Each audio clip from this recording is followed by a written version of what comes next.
represent, gotta do it hella big, had to run it back again. Light it up, represent, had to do it hella big, had to run it back again.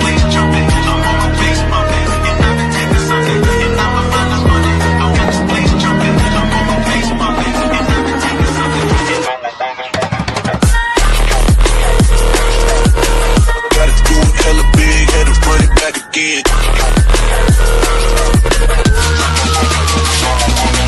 Stop. Gotta do it hella big, had to run it back again.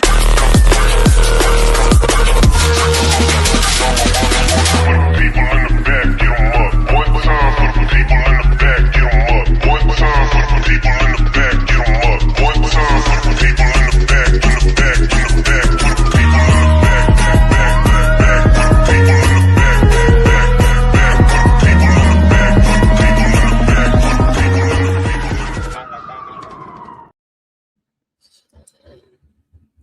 Oh, well, good afternoon, people. How is everyone doing? I hope people are good. I know I didn't give much warning on this. I thought I got better things to do today, and then it's like, I've got to watch this game, so as everybody else. So might as well do a show. I haven't done one for ages. I'll explain the situation later. Nothing bad, just been very, very busy in my life. But I've got more important things to be bothered about than Tottenham Hotspur. But here we are. Make or break, basically, isn't it? If we don't get our shit together today, we are getting relegated. And the only thing that can rescue us if we don't get it together today is West Ham not winning. We shouldn't even be in a situation like this. We are basically in a situation where people, I think, are we actually going to be watching the Spurs game or paying more attention to the West Ham game? Because we're at home. We got a terrible record at home, probably one of the worst in the league. What, second worst? Or are we even the worst in the league? I think it's second worst. And I'm definitely going to have my eye on that West Ham game because I am not expecting Spurs to pull anything off here. We haven't managed to do it all season, maybe bar maybe that Aston Villa game. And for me, Aston Villa weren't even that interested in that game. They had bigger, how do they say, bigger fish to fry. So I think we're waiting for the team to come out now and then we can take it from there. But I think pretty much everyone can predict the team that we're going to use, bar maybe one or two players. I mean, today is going to be a real painful day, one way or another. Even if we stay up, it shouldn't even be. It should be relief more than anything. People should not start getting excited and praising the team if we have a good game and stay up. I mean, the other stuff going on at the moment, what the fuck is all this about a bus parade? The last one didn't do us no favours. Now, I get we got to support this team. During the game, got to support them. No booing during the game, support them. If they're that crap, then you boo them when they come off the pitch. But even if we go and win this game 4-0, and these pricks come about and start clapping, if people start cheering them, then I think it just shows a few people just haven't learnt a lesson. But that's just a personal opinion. I mean, the crap we have had to put up with all fucking season is atrocious. Everything from some of the transfers we've made to when it comes into the window in the summer, in the winter, sorry. And again, what do? Nothing. We have had chances to help ourselves get out of this situation, and we did nothing. Fans, I just feel a lot of people just go with the flow. Okay, it's not about the protests and anything right at this moment. It's make or break day. But again, we've got fans going for a fucking bus parade, man. What is going on? You might as well bring out your rainbow flag with you as well, as far as I'm concerned on that one. It is just, it's crazy. I mean, some of the questions going on at the moment is like, who are we going to be playing in goal? Is Maddison going to start? I mean, Spence, as far as I know, he's definitely not going to start if he's actually got a total broken jaw. If it's actually just a fracture on his jaw, that's nothing. That's easy to deal with. I think the best of us have had one of them before. But if he's actually broken his jaw, that bloody hurts. I mean, I remember when one of my mates, he broke his jaw at the top and down the bottom. That took a long time to recover. So what is going to be the starting lineup today? I mean, I'll go into that one, what I think it's going to be. It's like the other thing's been hearing at the moment. There's been a lot of talk about referees. What have the referees got to do with the situation we're in? Yes, a few things haven't necessarily gone in our favour. A couple of things have. I wouldn't say many. And then people comparing it to what's going on with Arsenal and everything, saying this whole system's fucking corrupt. What isn't corrupt? Everything's fucking corrupt. Don't tell me there is not one ref on there who prefers one team to another. But at the end of the day, we cannot go blaming referees, VAR, and everything else for the situation we are in. We dug this shithole. We are in this shithole because this team, this club is a complete and utter mess. This could be, if we manage by the skin of our teeth to stay up, surely this is going to be the final warning. If we manage to stay up today, for me, it's like 3 strikes and you're out, basically. I mean, last season, 17th. This season, the best we can do, 17th. That Europa Cup did us absolutely no favours whatsoever last year, in my opinion. It did exactly what we didn't want it to do. It got us in the Champions League, sure, but then what did we go and do with it? Nothing. Man U finished just above us. Don't get no Europe. Look at what they go out and do. Look at what they go out and buy. Okay, they've got the money. They still got a little bit of name to them. But we got in the Champions League. We had money there to spend.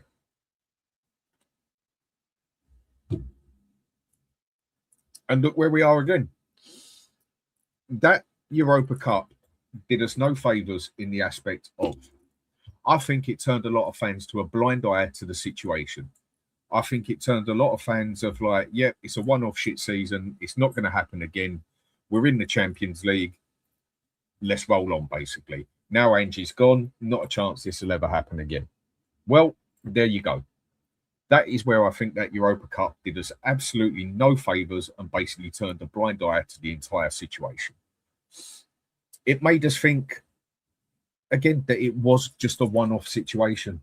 You don't finish 17th and then not go and fix your team up. I mean, surely you would have thought that was a warning on its own, but it wasn't. It got ignored, and here we are again. And like I said, if we end up staying up by the skin of our teeth, it's going to be come love nor money, whether we get the draw or the win or West Ham just don't win, full stop. Yeah, 3 strikes and you're out. If we don't get our shit together then this might be our last. Then next season might be our last one in the Premier League. So today, what do people think is going to happen here? I think there's a lot more people out there scared of what West Ham are going to do than what we are going to do.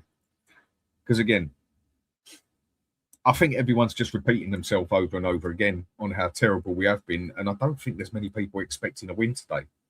Everton have definitely slipped down to what they were doing at the start of the season, halfway through the season. But they're no mugs, not like we are. Leeds, have they got much to play for? Not really. They're staying up. I know they got a lot of injuries. And I think West Ham just look like they have more physical fight in their team than we do. I mean, a lot of it's also going to come down to the pressure side of it. Are our players going to be able to handle it? I mean, our players handle pressure? I mean, really, where does that come from? One thing they do not seem to handle very well in this lot is the pressure. And there is going to be so much pressure in that stadium today.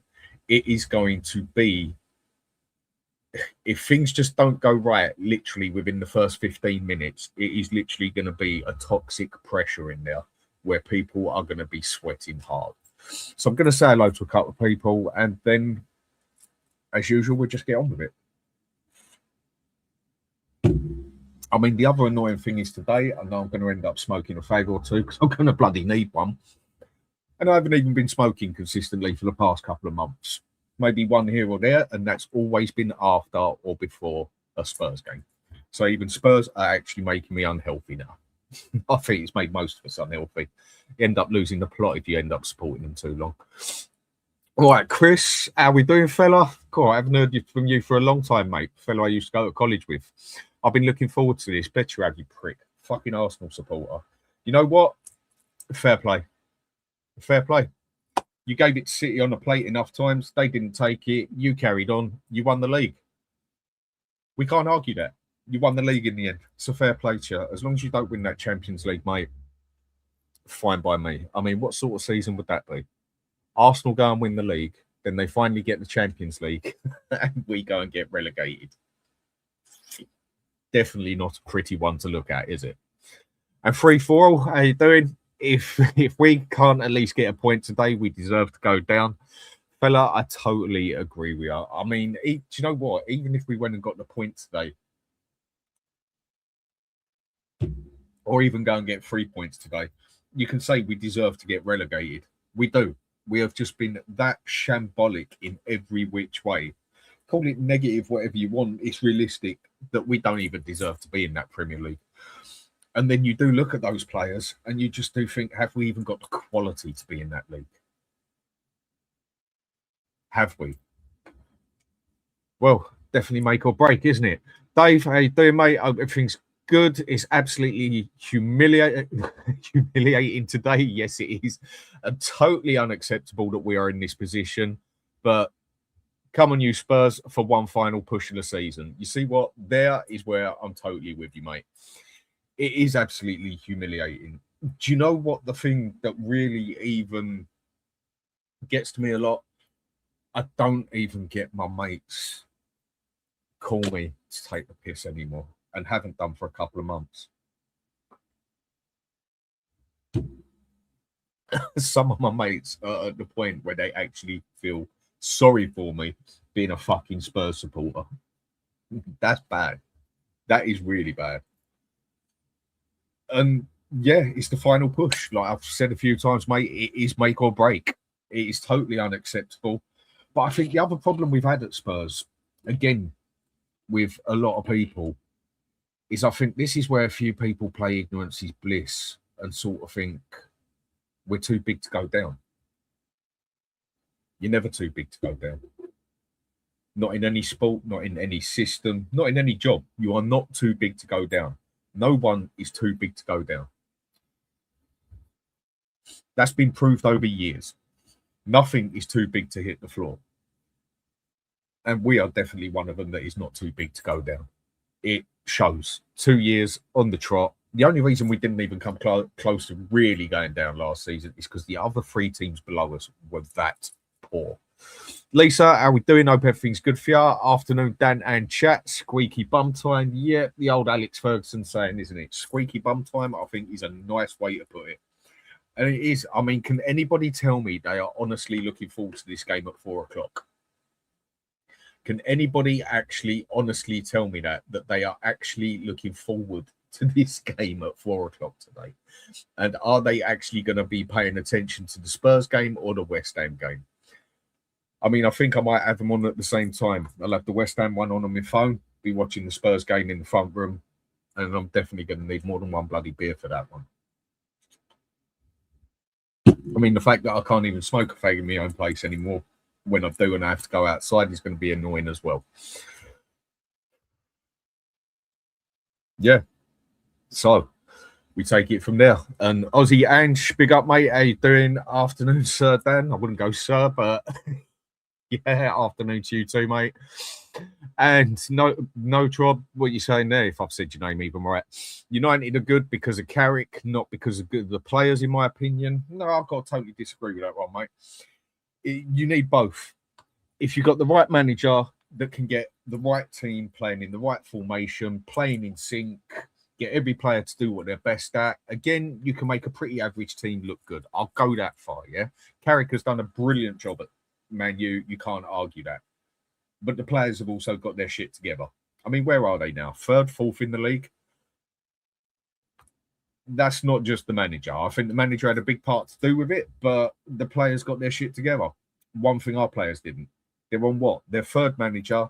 And really, do we look at any better under De Zerbi? If we do, it's by about 5% out of 100. It's not much. So I don't think it's purely because of Carrick. Carrick is a big part of it. But the players, they got their shit together. Our players didn't. Simple as that on that aspect. And Ozzy Ange, can you expect the players to survive this pressure? I was just saying it, mate. Can these pricks even handle this fucking pressure? I mean, I don't think they can. And it is all going to come down today on who can score a goal and who can't. I mean, it always does. I get that. But what are we like in front of goal? I think that is our biggest problem. I mean, and then we have the shit with like Romero. Some people telling me Romero's going to be at the game today. Some people telling me he's not going to be at the game today. I mean, the sooner that prick leaves the club, the better. I have said for over 2 years now, I think he is the most overrated, inconsistent player we have ever had at this club. And then being the captain, one more game of the season, personal opinion, I'd expect him to be there, even though he's not playing. So I don't know whether he's going to be there or not. I'm sure someone will tell me. But as far as I knew up until last night, he wasn't even going to be at the game.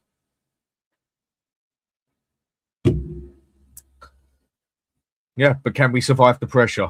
These players can't handle pressure, and we know that. And Mashing Joe, hope you're good, mate. Hello, Dan. Hope all's good. And Tom as well. Big up, Dan, and all the chat. Big up to you too, fella. And Ozzy also saying, Dan, if Arsenal can win the Premier League, we can too. Just maybe if we stay up. Yeah, maybe in a million years.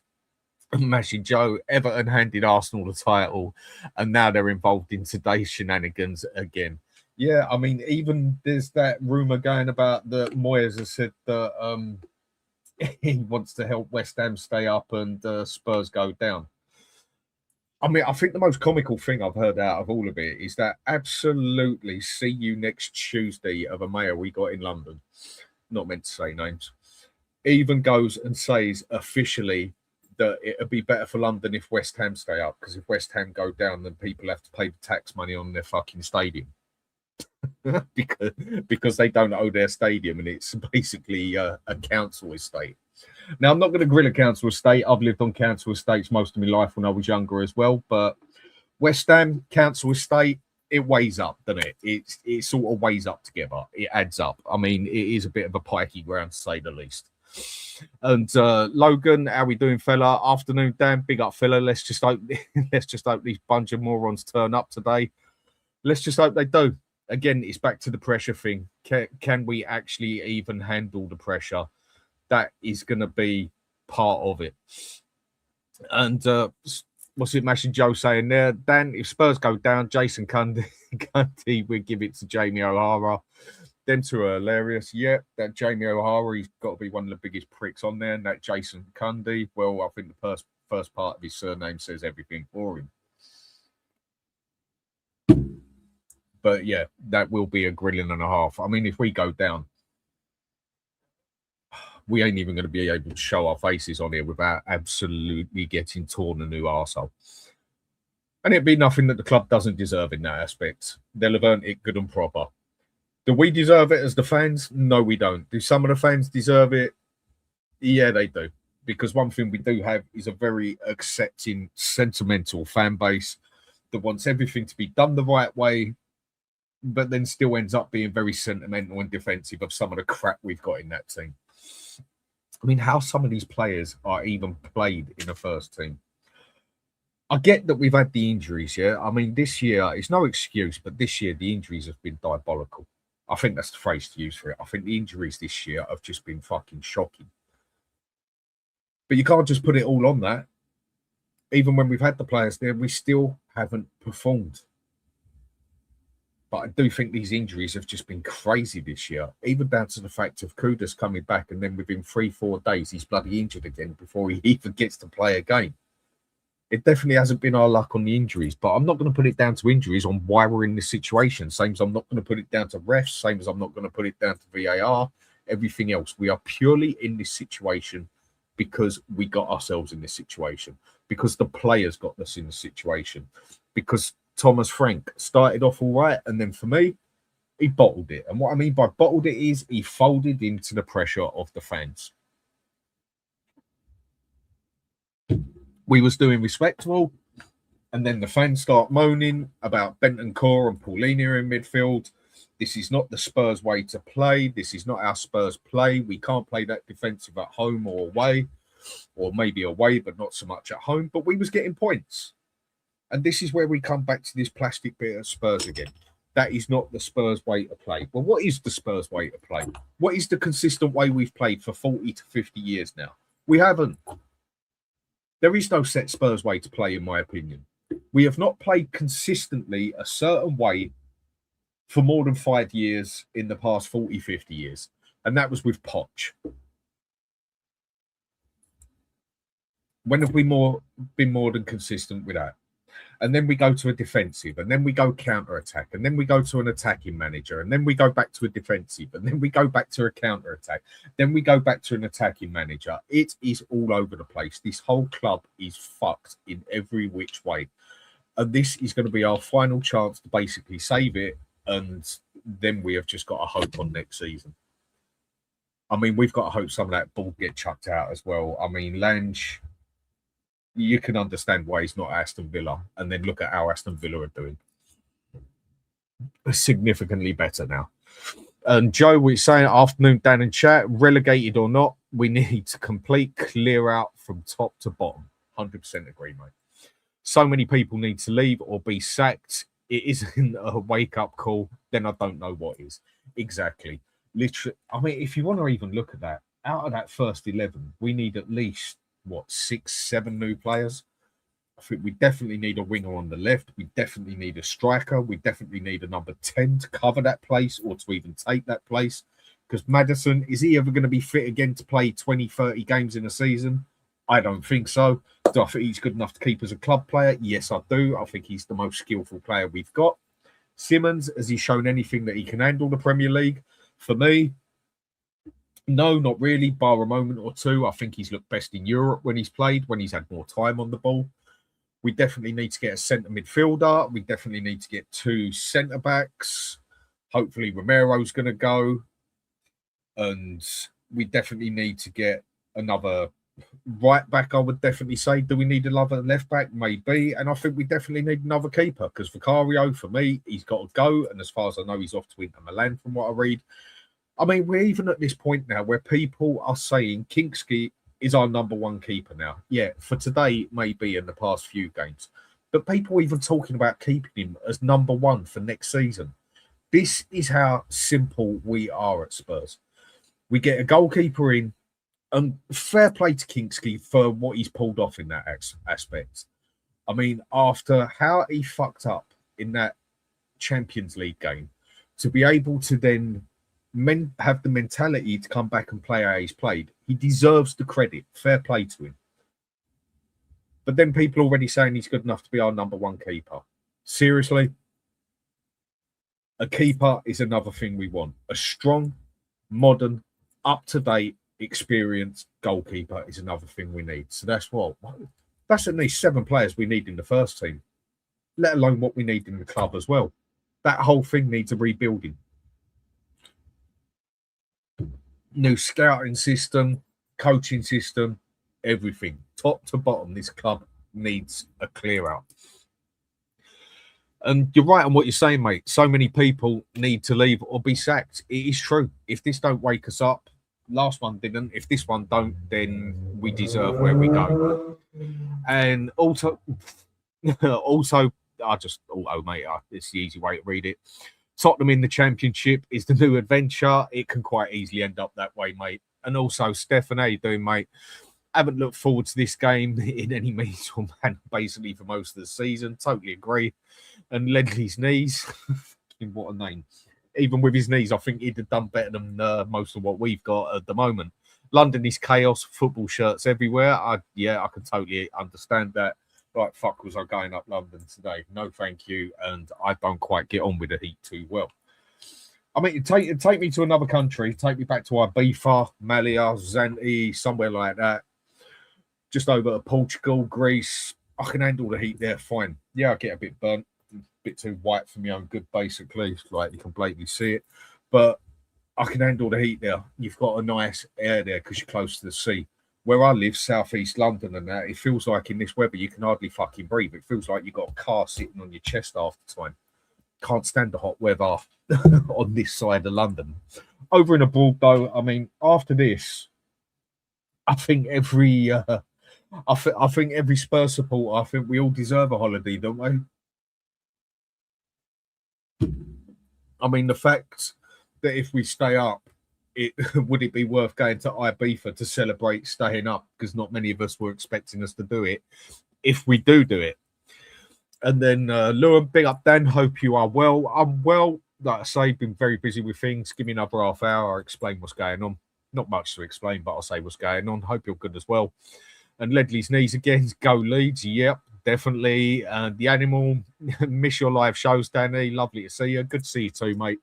Like I say, I'll explain soon why I haven't been on. Hopefully, when everything's sorted out and got together, start doing some shows again next season. And FS Ank, big up Dan. It seems like Romero's hand was forced to come back. I can imagine why was he even allowed to go into that situation of where he could just fuck off and do what he wants. I mean, I very much doubt he went there just for to sort out his injury, because he'd have already been there. To me, that prick, is, like I say, he's the most overrated player we've ever had. I don't like his attitude as a player. I think he's been a terrible captain. I think he's actually been worse than Son. Son was a good captain off the pitch, but on the pitch, not my type of fellow as captain. I would have thought Romero would have been a better captain on the pitch. No, he comes on, he plays well when he chooses to, and when he does play good, he plays good. But in general, so inconsistent. He decides what he wants to do on the pitch. He doesn't play by the ball. He doesn't seem to. He makes stupid decisions, gives away stupid fouls, gets halfway up the pitch. Does he come back and do anything? Yeah, when he's walking back. He doesn't run back. He just, mate, get rid of him. I've been saying this for over 2 years, 2.5 years. And the only person who has backed me up, and I've backed him up fully on this for over 2 years, is Saba. Now, we've had other people agree in due time, but why do so many fans defend this fella? Why? What? Because he's won a World Cup? Fair play. But he didn't win the World Cup. The team he played with won the World Cup. And if we're all going to be honest, I think Messi won that World Cup, if I'm going to be honest. But obviously you need the whole team to play it. But why does this fella get defended so hard? Again, for me, that is half the problem at Spurs with the fans. We even defend the crap that we have on that pitch. On his day, he is as good as anyone. I can't deny that. But he just has lack of days. So inconsistent. Do you really need a player like that in your team? Me personally, I would rather start with Danzo. He's a consistent player. No, he hasn't got the capability of Romero. He hasn't got the skill. He can't pass as well. But one thing with Danzo, you know, round about 8 out of 10 games, I'd say you're going to get a 7 out of 10 for him. And then the odd game, you'll get a 6. Maybe a 5 even, because everyone has a poor game. And then the odd game, you'll even get an 8 out of him. But consistently, I think you get a 7. I would rather have the consistency player there playing next to Van der Ven. And he hasn't even been consistent this season either. But for me, I would rather play Danzo and Van der Ven in the middle than Romero. The sooner he goes, the better. But again, a lot of Spurs fans will defend him through thick and thin, like they defend a lot of other players. And I think that you can also put down is to the reason we are in this situation. Again, we defend the crap that we've got. Hotspur Flicks, hope you're good, mate. Hope everything's all right. Watched your show earlier before I jumped on mine. I pretty much agree with most of what you said on there. And yes, Dan, today's the day. Shit or bust. Come on, you Spurs. Yes, come on, you Spurs. But I tell you what, is anyone going to be surprised if these pricks let us down again? Let's just hope West Ham don't win. I think that is the thing I'm going to be hoping for more than anything. It's not the fact that Spurs win or draw the game. I think I'm going to be hoping more that just West Ham don't win. And the animal, if we go down, Dan, I'm not confident we'll get up next season. You know what? Going down and coming straight back up is not the easiest thing to do. If we go down next season, that's going to be a lot of players out, a lot of players in. And then it'll be, even if we do come straight back up, then we're going to be in the system of we'll have all the players that got us up from the Championship, but are they good enough to keep us in the Premier League? Then that's going to be the other question. Then how do we get rid of those players? He's just the whole situation at Tottenham is foobar. Now, if anyone don't understand what that means, go and watch a game like a film like Saving Private Ryan or Full Metal Jacket. It's an old military saying, foobar, fucked up beyond all recognition. And I think that describes Spurs down to a T. That is exactly what we are. And Kane, I can't read the whole thing together. But big up. How come you don't go on YouTube anymore, mate? Again, give me another 15 minutes and I'll state what's going on. And but I hope everything's good for you, mate. What will be 26 at Ledley King's knees? So what are you saying to him? I know Wright, who planned this league, one playoff at Wembley, Palace, Fulham, Spurs, West Ham, all at home. It's going to kick off. Would make sense to have all London teams away on a final day. I can agree with that. Hopefully saying, send me a link if you want, if you'd like someone to join. Tell you what I'm going to do. I'll put a link on here in about, give me 20 minutes. I'll put a link on here so a few people come in and say their piece.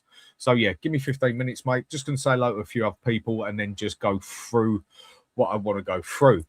And F. Sank saying, agree, Frank buckled to the calls from the deluded fans that thought we should be fighting for top 5 and calls to drop Paulinho. It was a downfall.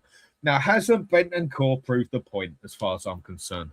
Now, I've never said he's an out-and-out quality player, but I used to watch him at Juventus. At Juventus, he played more of a deep line playmaker role, not so much of a box-to-box, sort of a mixed DM playmaker, deep line playmaker. Now, as soon as he's been back in the team, we've got that little bit of extra stability in midfield. Slows it down a bit. Yes, he makes the mistakes. One thing Bentancur has always been known for is he can have an excellent game and then all of a sudden look to the left and the ball goes straight over his feet. He turns off for a moment here or there, which isn't good. But as soon as we started playing Bentancur back there and Paulinho, we look a bit more stable in midfield. But they were the two that people didn't want on there because it doesn't match the Spurs way. Fuck the Spurs way. There hasn't been a Spurs way for over 40, 50 years. But again, sentimental comes into it again. And what will be 26? Doing 10 sets of fan bases in London on one day. What could go wrong? Hey, 30 degrees, drink, drugs. Yeah. I mean, definitely in this weather, mate, that ain't going to go too well. Have a couple of beers and then go to the toilet and then watch the game.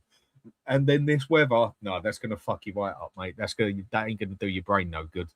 Met Police going to be busy today. Least of all, Arsenal are not need to. Arsenal not need me today. They're all gone south like the birds. They got every right to, mate. And 7, how we doing, fella? Big up, Dan. Big up to you too. And 66 years. Finsbury Park and surrounding areas packed since 9 o'clock. Yep. And Chris, what you saying here? I've got to go back to work, Dan. But good luck today.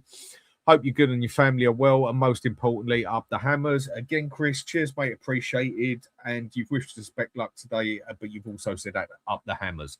That is from an Arsenal fan that I used to go to college with. Again, in that face, mate, thank you lot. But what I will say to you is go forth and fucking multiply and break a leg. In a nice way, obviously. And enjoy yourself at work.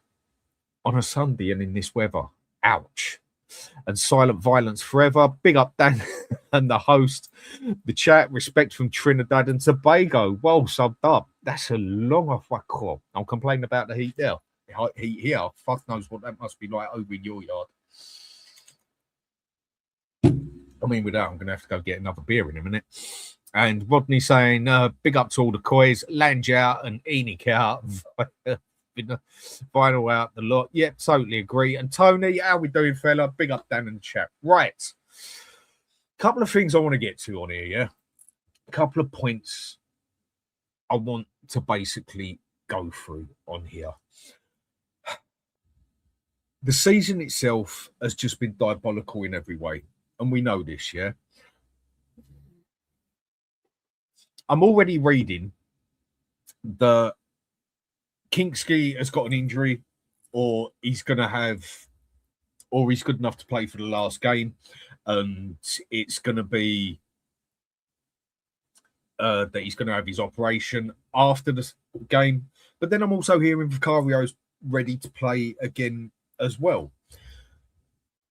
Checking up on a couple of things of the predicted team and everything. Some are saying Kingsley, some are saying Vicario.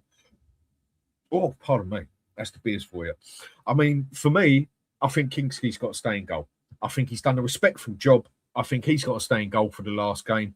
He distributes the ball better. He's made some excellent saves when he has made the couple. I'll give him that one. I mean, the couple that he has pulled off lately, fair play, credit where it's due. And you've got to give him a bit of respect, considering how hard he fucked up in that Atletico Madrid game. I think most of us would have said he's never going to play football again for a I say big team. Our Spurs a big team. But either way, you'd never expected him to play football again. And, I mean, look what happened to the Liverpool goalkeeper after he fucked that up with Real Madrid and Liverpool in the final. Baked potato, mate. See you later. He was gone. And yes, I get that he's only got his chance because Vicario was injured, but I think he stood by his ground. He has done well. And whether you like certain players or not, you have to give credit where credit is due as far as I'm concerned. I gave Johnson credit where it was due for the amount of stick he was getting, and then he went out and scored 5 games on the trot? Credit where it was due. I still think he's an absolute shit player, and they can't even stand him at Palace. But you got to give credit where it's due. If you're going to grill them, you've also got to give credit. But if you're going to give credit, then they deserve the shit they get as well at the same time. And that is one thing I think we need to level up at Spurs as well. So for me, personally, I think Kingsley has got to start. If he is fit enough, I feel safer with Kingsley in goal than I did with Vicario. I mean, Vicario's first season, I think he had quite a solid first season. He was good. And when I'd watched him play half season in Italy, quite a good goalkeeper. I mean, if I'm going to be honest with Vicario, I would say he's one of the best. This is going to sound a bit crazy, yeah, but hold with me with it, yeah. I would say he's one of the best goalkeepers in Europe at that split moment save, that reflex save off the line, where he doesn't have to think, he hasn't got time to think, and it is just reflexes. I think he's one of the best in Europe at it. At a reflex save, I think he's an excellent keeper. But sadly, your goalkeeper needs more than that, and that's all he can do. The second he needs to think for more than a second and a half, he fucks it up. His distribution is terrible. He's got no control of his box. He blames everybody else when something goes wrong. He gets pushed about by everybody else. He doesn't come off his line and call for the ball. He barely ever comes off his line on a free kick or a corner to catch the ball. Once or twice you might see it. And again, his distribution is absolutely shocking. For me, that is one of the players who's got to go. And as far as I know, he is going. Sooner, the better. You give me the choice out of the pair of them, it's Kingsley. But then for me, that doesn't justify Kingsley being our full-time goalkeeper for next season unless we get relegated. Do you know what? If we get relegated, Kingsley can be our number one. If we stay up, then in that aspect, we need a solid goalkeeper. But Kingsley, do I want him to start? Yes, I would say he's the one who I definitely want to start with that. I don't think it even comes into it basically on who should start on that one. I mean, the next question that's being asked by a few people that I've seen, and on a lot of other things, and you also read a lot about it as well. Maddison. Now, one thing I think we all definitely know is Maddison is not fit enough to play a game. He's not going to last long in a game. But I think the question that a lot of people are asking is, Do we start him? Do we play him with 15, 20 minutes to go? Or do we play him for the first 20, 30 minutes? I think that's a fair question. Where do we go with that one? I mean, for me, if it's going to be my way, I think personally we should actually start Maddison. I think we should start him for the first 20 minutes, half hour, however long he's got in him. I mean, you've got 5 subs to make. Because I think that Maddison is basically, if we can get him playing for 15 minutes, he's basically our only link between midfield and the strikers. He's basically our only player that's got any capability of any creativity on him. I would start him for the first 20, 30 minutes to see if we can get that goal. To see if we can get that goal or even first 2 goals. Do I expect us to get them? No. But I think we're better off if we can get a goal or 2 at the start instead of being a goal or 2 behind with 20 minutes to go and then bringing him on. I would rather get the couple of goals before half time or before we have to fight for it. So in my opinion, I mean, a few people give me what you think on here. In my opinion, I would personally start Maddison as the number 10. For the reason, I think he's got the creativity in him to make us make something. And when it comes down to it, it's a make or break situation anyway. If we end up 2-0 down and we've got 20 minutes left, the pressure is going to be even 10 times harder on the team.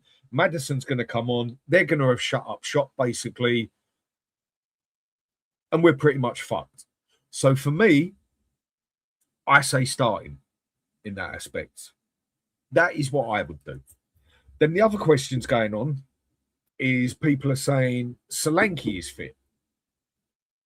Do you start Solanke or Richarlison up front? Richarlison's fitter, so I'm just going to start him. I mean, Solanke and Richarlison, who really gives a shit? Honestly, they're both crap. Really. And Solanke, pardon me, Solanke is another player that a lot of Spurs supporters defend. How? How can you defend a player like that? I mean, all right, if you've got him in a club as maybe a 3rd or 4th choice striker, then okay. But you go and spend 65 million on a crap player like that and another one that people defend. Who do you start? Richarlison or Solanke? Honestly, you know what? With that one, there, look, I got a pound on the table. You might as well flick it because it doesn't really matter. They're both as shit as each other. I think Richarlison would be one that I would start over the pair of them because I think even though Richarlison is just as shit, I think he's the one that can actually just do that little bit more in the box. And what I mean by that is not score the goal necessarily, but just be a complete and utter prick. Wind the other players up. Get stuck in. One thing you can give to Richarlison, yeah, is even though he's still crap, he will give it 110%. And that is one thing I won't take away from him. Even though he's 110%, might as well be 10% of what a good player can give. He does try and get stuck into a game. He does give it his effort.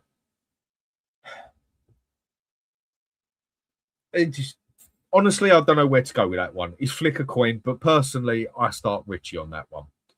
It's what other options do you get on there, basically?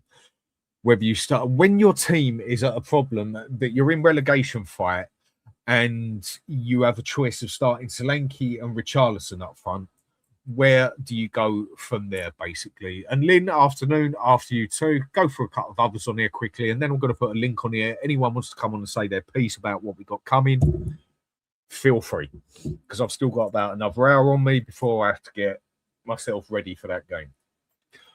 I think I'm going to have to go sit down in the front room, tell my wife to leave the room, and to get myself mentally ready for this, maybe I have to go and do some fucking meditation or something. I don't know. But that is how bad we are. Luca, what you're saying here, having the same players under instructions by different managers does not mean the same performance. Paulinia and Bentancur. I get where you're coming from, but as soon as you put Paulinia and Bentancur in midfield, our midfielders looked more stable every time. And John, big up, Dan, big up to you too, mate.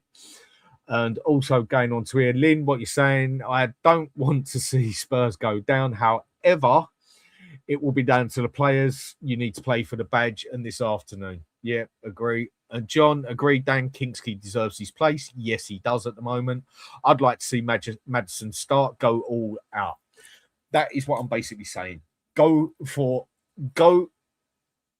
If we go into this game with the idea of we only need a draw, that is how you go and lose a game as far as I'm concerned. That is how you go and get done. You have got to go into the game with a winning attitude. If we go into that game with the attitude of we only need a draw, that is where we're going to get ourselves fucked over good and proper. So look, our people, there's a link on there. If anyone wants to come in and say their piece, feel free. We've got to go into that game with the winning attitude, without a doubt. Otherwise, it will come back and do us good and proper. And Chairman saying, good to see the Best Spurs channel back with a new video. Cheers, mate. Appreciated. I wouldn't say the best, far from it. Very inconsistent, I know. But, yeah. Do you know what? One of the issues I've got on here is I can't do a show or a channel because I have to do it. I can't do a show because it's 2 o'clock every Saturday or 3 or 7 o'clock every Wednesday that I have to do it. I can only do shows because I want to do the show. I'm not going to go doing the shows for anybody else. I've got to do it because I want to do it. It's where I've got issues is I can't look interested in something if I'm not interested in it. If I'm not interested in doing a show or going on a show, I'll probably even sit in a corner and just be quiet. I struggle to act interested if I'm not. And again, with a lot going on and being interested in it, I haven't been. And what are you saying here, Henry? Instead of we stay up, well, let's hope we do stay up. And Brian, good on you, mate. How you doing, fella? Hope everything's good over in Canada. I mean, what's the weather like over your end? Good morning, afternoon, evening, everyone in the chat, and my brother, big up, man. Hotspur Hood, hope you're all well. COYFS, and as always, Ian Feeney out and Lange out. The whole lot's got to fucking go, mate. And Brian, let's hope we pray for that Vicario doesn't start. I'm with you on that one, fella, totally. Tony, member for 21 months, and I'm sorry for anyone who has been a member on here that I haven't been on here. I'm not going to be on here consistently until the start of next season. Hopefully everything will be sorted, and even if we get relegated, hopefully I'll start being able to do things consistently again. But Tony, good man, how you doing? Spurs Everton 3-0. So from the way you've done that, you think we do Everton 3-0? Let's hope you're right there, mate. And Kiwi Spurs, big up, mate, big up. Let's stay. Hope my... Let me start again. Let's stay up, my brothers. Let's hope we do. And Farhar, mate, I can't even pronounce that fucking name. What about James Wilson? His loan's nearly over. Will he stay? Is it an option to buy it? Honestly, mate, I don't know. And also, Vago, what you're saying versus Everton, we need to keep the ball out of the air. If we allow Everton to keep the ball in the air, it's game over. Logan, THC, yeah. What are you saying here, THFC? I'm watching a live video of fans outside the ground greeting the team bus. It just about says it all, doesn't it? Do you know what? I can get that some people think that is supporting the players. Yeah, fuck off. Go support them inside there. You know, how we can even go there and support that bus on the outside, and with that, how we can go and do that, I don't know. And I've just had a couple of pictures come through to me. What the actual fuck is that all about? I mean, seriously, right? If people give me 2 seconds here, what I'm going to do is download this, because this is just absolutely shocking. And Flicks, give me 2 seconds, mate. I'll have you on there. People, give me a second. Right, main logos. There we go. Right, save that on there. So what I can now do is go on to, can't remember how to use this bloody thing as well. Go on to there, add the file, and main logos. I mean, how can so many people be outside there for the bus? I mean, here we are. I'm going to bring it up in a second when this loads. Honestly, seriously, I get support your fucking team, but support it in there. I mean, for me, that is just absolutely shocking. Here, Flicked. How we doing, fella? I haven't spoken to you for a while. How you doing, mate? Yeah, mate. It's been a long time. How you been? Oh, at the moment, I can say same Spurs, different fucking day. I think that's my old saying on here that goes with everything. What's your opinion on this with the bus, yeah? I mean, for me, what are they supporting the bus for? I mean, that bus might as well be a fucking mobility bus. For the way the players have been playing, you might as well have a fucking window licker on there. Honestly, it is a total mess. Might as well have the bloody, might as well have your LGBTQ XYZ flag on there, and it might as well be a mobility bus for the way they play. Give me your opinion on it. Dan, you should know. You should know. I've how I fucking see it. Go on, mate. You should know my thoughts. It's just, what's the point? I can kind of see why apparently De Zerbi wants it, because he wants the boys to fill a buzz, right? He wants the 12th man to be there, but at the same time, these boys are being paid thousands upon thousands week in, week out. They know their job role. They know what they've got to do. They have to win to stay in the league. You go back to was it the Forest game where we lost 3-0? I know Igor Tudor was our manager then, but maybe it would be different. I don't know. But at the end of the day, what's the point? What is the point? Especially if we do lose today, and we go down to the Championship, we're going to be a laughing stock for many years to come. I think many years to come. I mean, the question is, we go down. I mean, why do you think we're actually in this situation? I mean, I said it last season that if we are not careful, next season or the season after, within the next 2 years, we're going to get relegated. I mean, last season, it wasn't going to happen because the amount of crap that was below us, it was just probably 3 of the worst teams that have ever been in the Premier League. But I said it to everyone clear as day, and I think there was only one person that agreed with me that if we don't watch it in the next year or two, we will get relegated. Why are we in this situation? Injuries is the big one, but going back to when I'd say injuries because they wasn't backed up, was they? But I'm going to say I felt Tottenham being in where we are now, you've got to go back to when just before we got Postecoglou. I'm thinking, this is going to be a major downfall now, especially when we lost Kane. We lost all those goals, that creativity that he's still got. We lost it, wasn't replaced. And it's happened with many other players over the past. We've lost them, never replaced, and it's still happening to this very day. Brennan Johnson, I know Brennan Johnson's not the best, but it was our top scorer last season. Again, wasn't replaced. When we're crying out for a goal, yet he shipped on. It's just, here we are. The hierarchy as well as the injuries are to blame.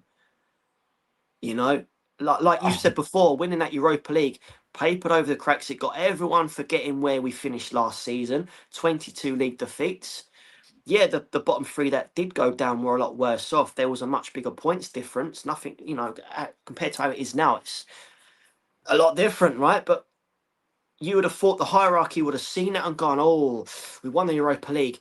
Okay, 4th from bottom, 22 league defeats. How are we going to sort this one out? I'll tell you what we'll do. We'll get some bigger boys in who've done it at other clubs that can come to Spurs, do the job from the get-go. But no, they don't do that, and they haven't done that.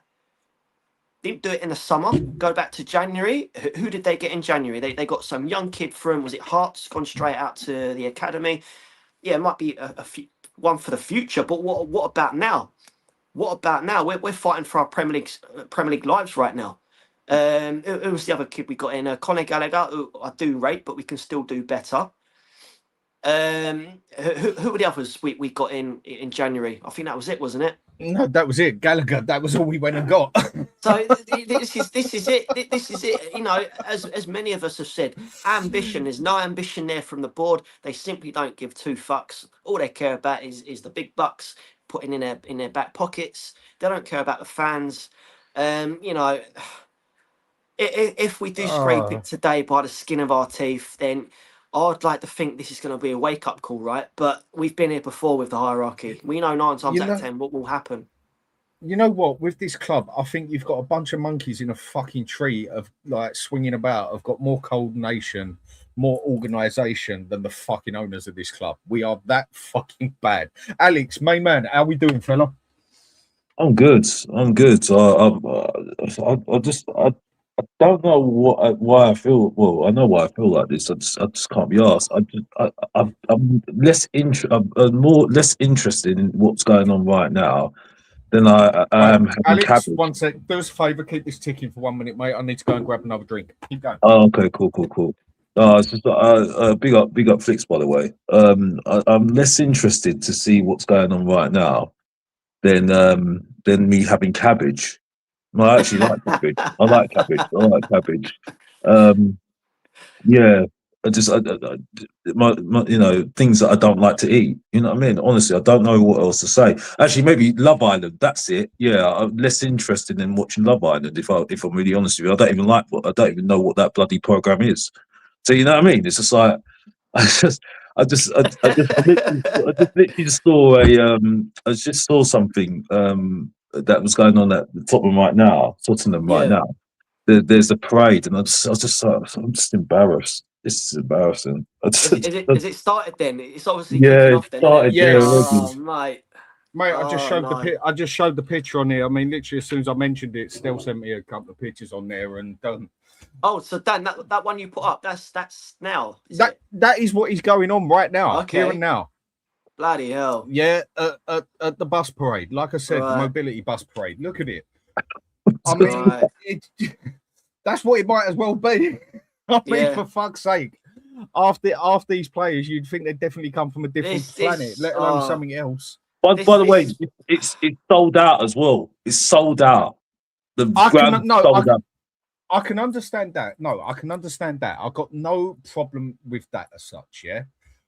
Go back the team up inside the stadium and everything and that. But when it comes down to the fact that you can get a few thousand up to some fucked up blue bus parade, but you can't get people down to a protest to complain about how the club is doing, just about describes what this fan base is all about, a high majority of it. Like I said, Dan, to you, yeah. Like I said, my mistake the last 9 years, and it's ironic Fix is on here because he was on another program with me before a couple of years ago. You know what program I'm talking about, Felix, if you can remember. No, right? Rack me brains. What was it? It ends in terrace. But anyway, football. But anyway, moving on. I don't want to go there. And I remember myself when I was sitting there thinking, you know what? Maybe I'm more interested to talk about other teams and try and make fun of the other teams than watching Tottenham. And I regret not actually focusing on other teams and watching other leagues like you do, Dan, because I feel more smarter. I feel more intelligent. I get more knowledge out of it. Alex, are you telling me that the more you've watched Tottenham over the years, you feel you should be on that blue bus? You might as well. Because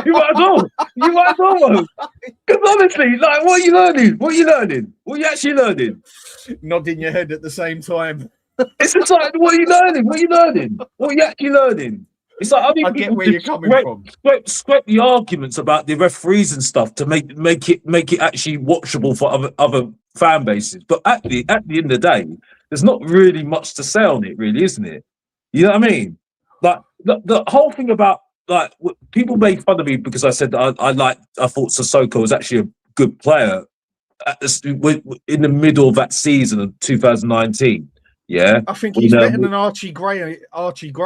Yeah. But what my point was, not saying he's good. He wasn't good, but he got a partnership out of Sissoko and Winks Pochettino, right? He done the job. He did the job. He got even though he didn't even want him. I'm looking at that right now. I'm sitting there saying, what has been better since then? What has been better since then? You get what I'm saying? You know, and it's just this is where I'm struggling at the moment, Dan. This is where I'm struggling at the moment. I, what were you talking about? Because I don't want to move forward too much because I don't want to say, I don't want to spoil where Say what you you're got. Say what you got to say, mate. You know, when it comes to talking about this, I don't really have organisation. I just jump from one to the other. I mean, for me, say I what you think want to say. today, I think we'll get a draw, right? And I don't know how it's going to happen. We're going to get a draw. We're not winning the game. No way we are winning this game. No way. Absolutely no way. I thought we had more chance of beating Chelsea in this game, right? Because of our away form and the way that Chelsea played. I thought that was really to our game, basically. I thought, right? So I thought that was the opportunity to at least get a draw at that game. Today, even though there's a chance that Guayi's not going to play today. Was it? No, I may have pronounced his name wrong. The defensive midfielder might be not playing today. I do think Everton have got some players that can hurt us. Ndiaye is one of them. And I think they will love Tottenham having the ball. They'll love Tottenham having the ball, right? Okay? And all they will need to do is either get a corner, get on the break, get a goal, and let it just be defensive. And Tottenham, with pressure, they fold. They fold completely. So this is where can't handle no pressure. and this is where my issue is at the moment. And to be honest with you, Dan, yeah, you know what? I'm with Still relegate us. I don't give a monkeys anymore. I can't go now. Do you know what the pressure with this team? Yeah, I mean, I know my analogies ain't too great. Yeah, this bunch of fellas, yeah, they can handle pressure like that first poor 18, 19-year-old that goes and pulls his first bird and gets laid for the first time and thinks he can last more than 30 seconds. That is the pressure that the way this lot can handle it, as far as I can see it. Somebody make me wrong. That is the pressure that these blokes have on them, basically, that they can't handle it. 30 seconds is the best they will pull off. I don't know, maybe I'll be nice and another day their last 45. But that is how bad this fucking team is. It is terrible. It is absolutely shocking. This is why I'm saying at the moment, right now, I know the implications and everything, but for me, I can't. For me, at the moment, I think for me the love of the club is dwindling so much now that just relegate the club at the moment is the only reason why I just sit there and say you deserve it the way that you've been playing at the moment, the way that you've treated this club for how many years. You know what I mean? And I think a lot of fans. I think a lot of fans deserve it. Right, out of question. Yeah, quick question. It's a yes or no answer. Simple as that. Flipped. Alex, do you love the club? 100%. At the moment, no. At the moment, no. So you don't even like, right? Okay. So, but do you like the club? No. Right. The example I give on this one, yeah, is anyone who's got their own kid will or should, if they don't, then fucking hell, you've had a spectacular. Will understand what I'm saying, yeah. Especially if you've had a daughter. I mean, fucking hell. Everybody. Well, I'd expect everybody to love their kid. If you don't love your own kid, then you've got issues in your own fucking life. But it don't mean you like them. When my daughter hit about 14, 15, I couldn't fucking stand her. But I loved her and backed her up all the way. My point is, you can love something, but you don't have to fucking like it. Did I like my 14-year-old daughter till she was about 17? No, I fucking didn't. Could I have quite easily slapped her around the head a couple of times? Yes, I could. But I didn't because I loved her. Did I bend over backwards and help her with things that I shouldn't bloody have done it? Yes, I did because I loved her. But did I like her? No, I don't. And Georgina, if you're watching it, you know it's true because it's nothing I haven't said to you, but you know your dad loves you. And still, how we doing, mate? What you like with Spurs? Do you still love them, but don't like them? I love the club. I just hate the fan base. God, hate is a bit of a strong word. Come on, man.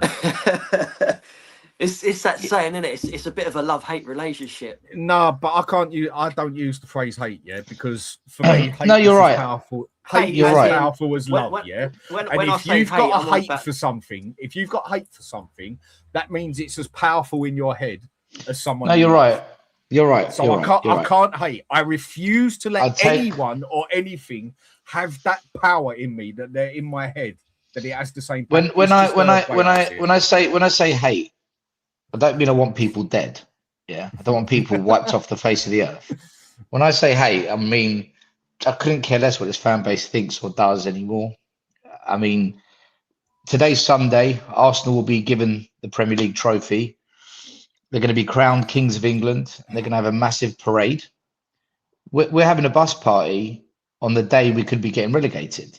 How can I get on board with this fan base? How can I get on board with this nonsense?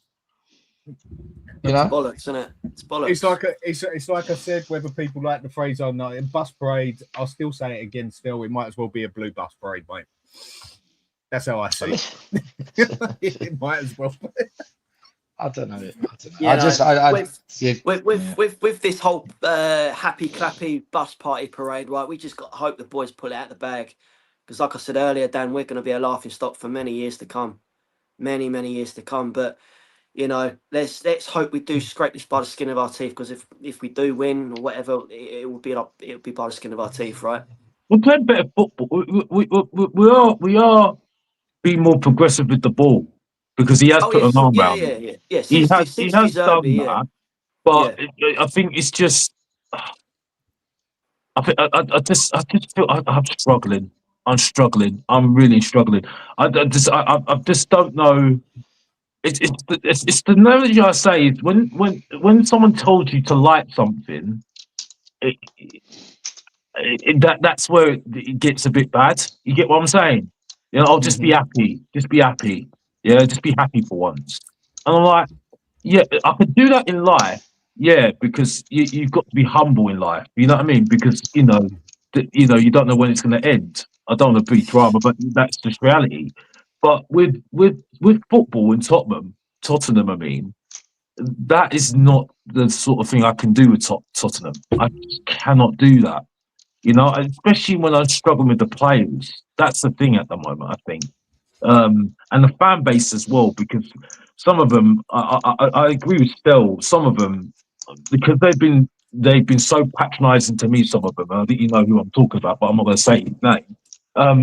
But I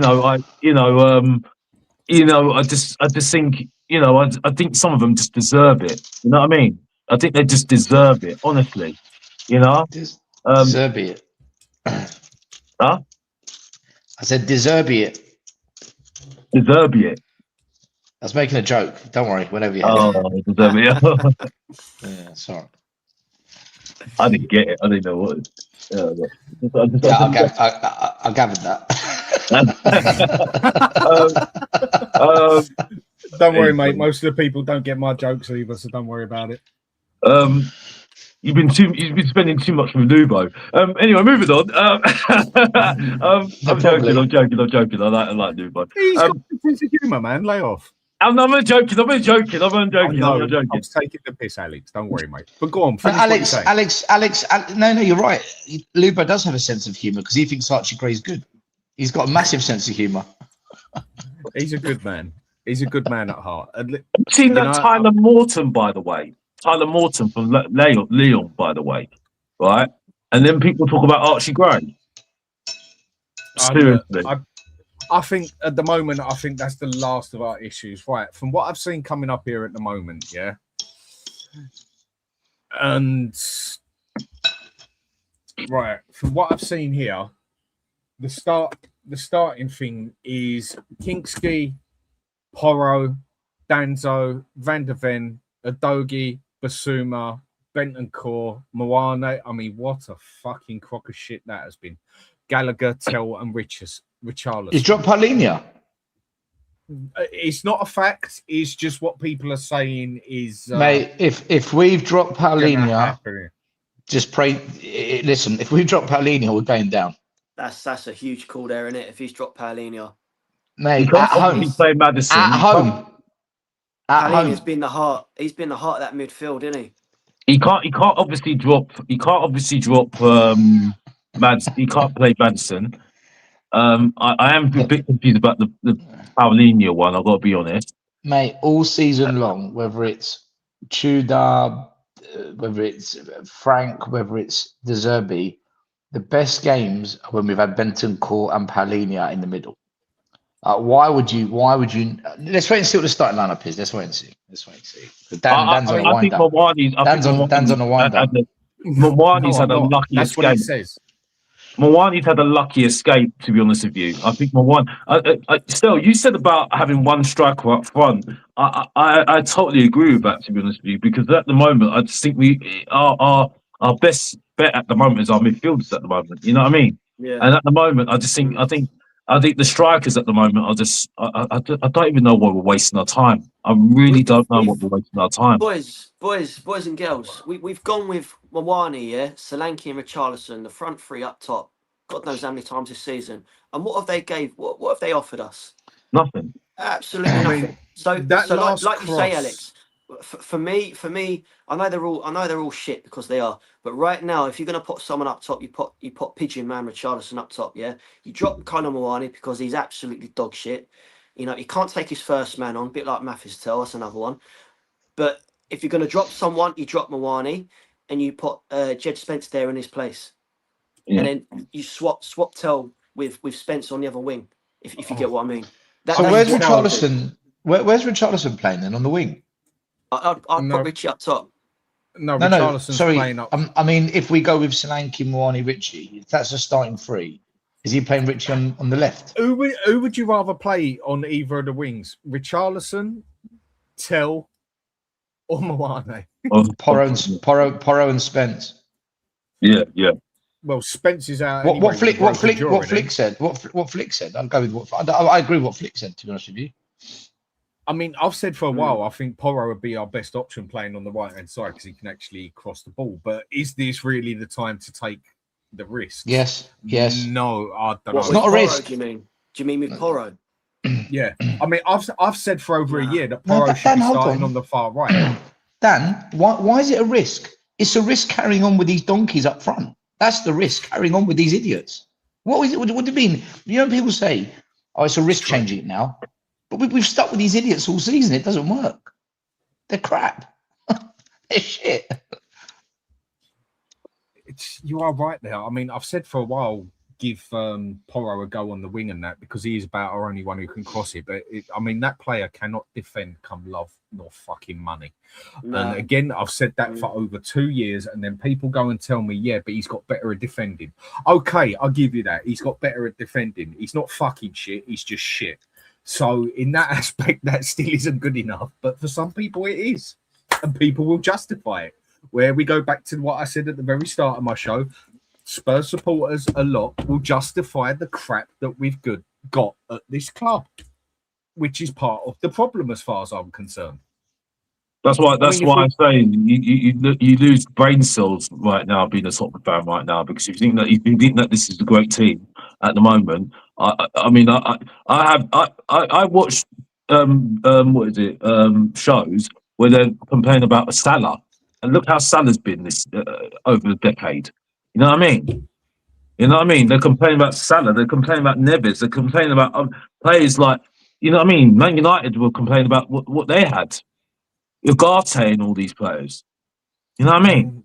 There's when you've got level. Mawani and Porro on the right-hand side, it is a car crash. Wait, I say car crash. No, that's too light. It's something like a lorry or a fucking plane crash waiting to happen. Let alone a car crash. Yeah, I mean them two on the right-hand side. You could get two people playing there with one legs, and you'd feel safer. Or is that an exaggeration? No, you're right. You're bang on, Dan. it is that bad when you'd rather get your poor fella mate who lost his leg many years ago playing as your right back. That says it all, doesn't it? Do you know what this bus parade has convinced me more than ever that we need to go down. The state of our fan base, the state of our fan base ENIC will just keep getting away with it. They will never, ever, ever, ever hold this ownership to account. I know what's going to happen if we stay up. De Zerbi, if we sign 3 good players, he'll get us top 6 because there's no Europe. There's no European football, just 1 game a week. We'll find a way. We'll get back into Europe, and everyone will say, "Oh, what a great job he's done! Brilliant!" Blah blah blah. ENIC 2.0 is real. Vinay, my chairman, all this crap. And then the following season, when we actually have to go and buy, special players and really quality scouting to actually start building a project, we'll do what we've always done. And then it all collapse. De Zerbi will throw his toys out the pram. And in 18 to 24 months, we'll be having these same conversations because ENIC, what the fans are doing today before the game proves to me, they're happy to just get on board with any bullshit this club feeds them. I don't think De Zerbi told them to do the parade. Bollocks, did he? The club have done it. But nothing to do with De Zerbi. I don't believe it for 1 second. No, I don't. I mean, for me, De Zerbi, he's a poor man's Conte, when it comes to quality. But when it comes to personality, definitely the same sort of player. That's why I was pretty shocked that we got him. I mean, in that aspect, if you'd give me the choice at the start of the season, De Zerbi or Thomas Frank, De Zerbi is my type of manager, basically, yeah? Why are you shocked we got him? I like him. But I'll explain. But if you'd give me the choice at the start of the season, even though I think De Zerbi is a bit better manager and also believe that at the start of the season, I thought I would have still picked Thomas Frank. And why? Because I thought him as a person suited Tottenham, Levy, ENIC more, and that he'd be able to he had more capability of dealing with the cards he's got. So I would have still picked Thomas Frank for that reason, but I did prefer De Zerbi as a manager. But I just wouldn't have even looked at him because I wouldn't have thought Spurs had gone for that sort of manager again after what happened with Conte. And attitude-wise, he is just Conte bar 2, basically. And just quality-wise, he's a poor man's Conte. And I must admit, I am quite shocked that we actually went and got him. I can't picture him sitting there saying, "Come on, people, let's go for this fucked up bus parade" like that. I can just picture him saying what he's got to say and shrugging his shoulders, saying, "What a bunch of pricks." But that's my opinion. But if he keeps us up, then that justifies why they got him. Even if it fails, they'll say, "Yeah, but that's why we did it because he kept us up, right?" If we stay up and then next season go and finish 10th, I think we need to accept that and say, okay, I think a few people need to actually bring their standards down. We are at the stage where we deserve relegation, yeah? Not that it's just been an unlucky season because of injuries and everything else. Injuries haven't helped, and I said that, yeah? But we are literally at that stage where it is, but whether we'd have had the injuries or not, we'd have still been 15th or lower, yeah?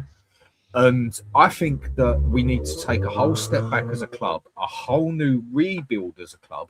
You can't be expecting quality players to come in here because who the fuck is want to come at this mess of a club? And I think this is where we need the new scouting system more than anything to scout some good players in there. That is what I think we need more than anything if we survive. But Dan, but for that to happen, I think you need to eat it out. Because for me, I don't think they're going to get it. Because if you really look at it deep, they put a new scouting system already, trying to follow the model of Aston Villa, I think it was at the time, with Cambridge and all that, right? Brighton.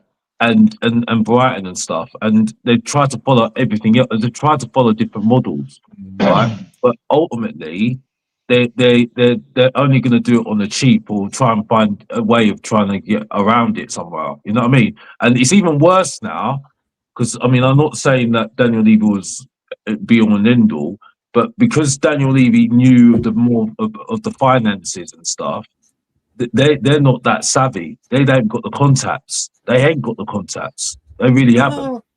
I don't think you necessarily need. Honestly, I don't think you need world-class contacts to get a good scout. I know, but I think if I'm going to be honest, Alex, I've sat on here and scouted better players than fucking Spurs, and I don't think that's an exaggeration.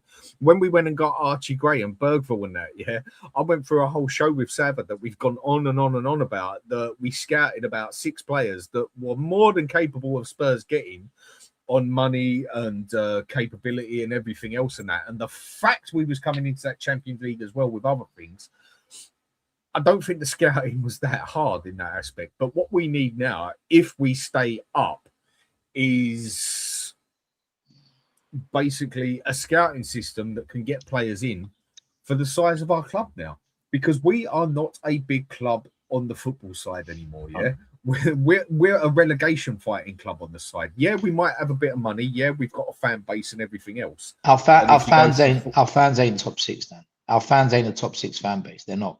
We don't. I'll agree with that. I'll agree. This is what annoys me, right? We're not. We don't behave like them. We don't behave like them. I'll agree. No, you're right. This is what annoys me, though, because you get a lot of pathetic Spurs fans, you know, even neutrals, all saying, well, Spurs are a big 6 club.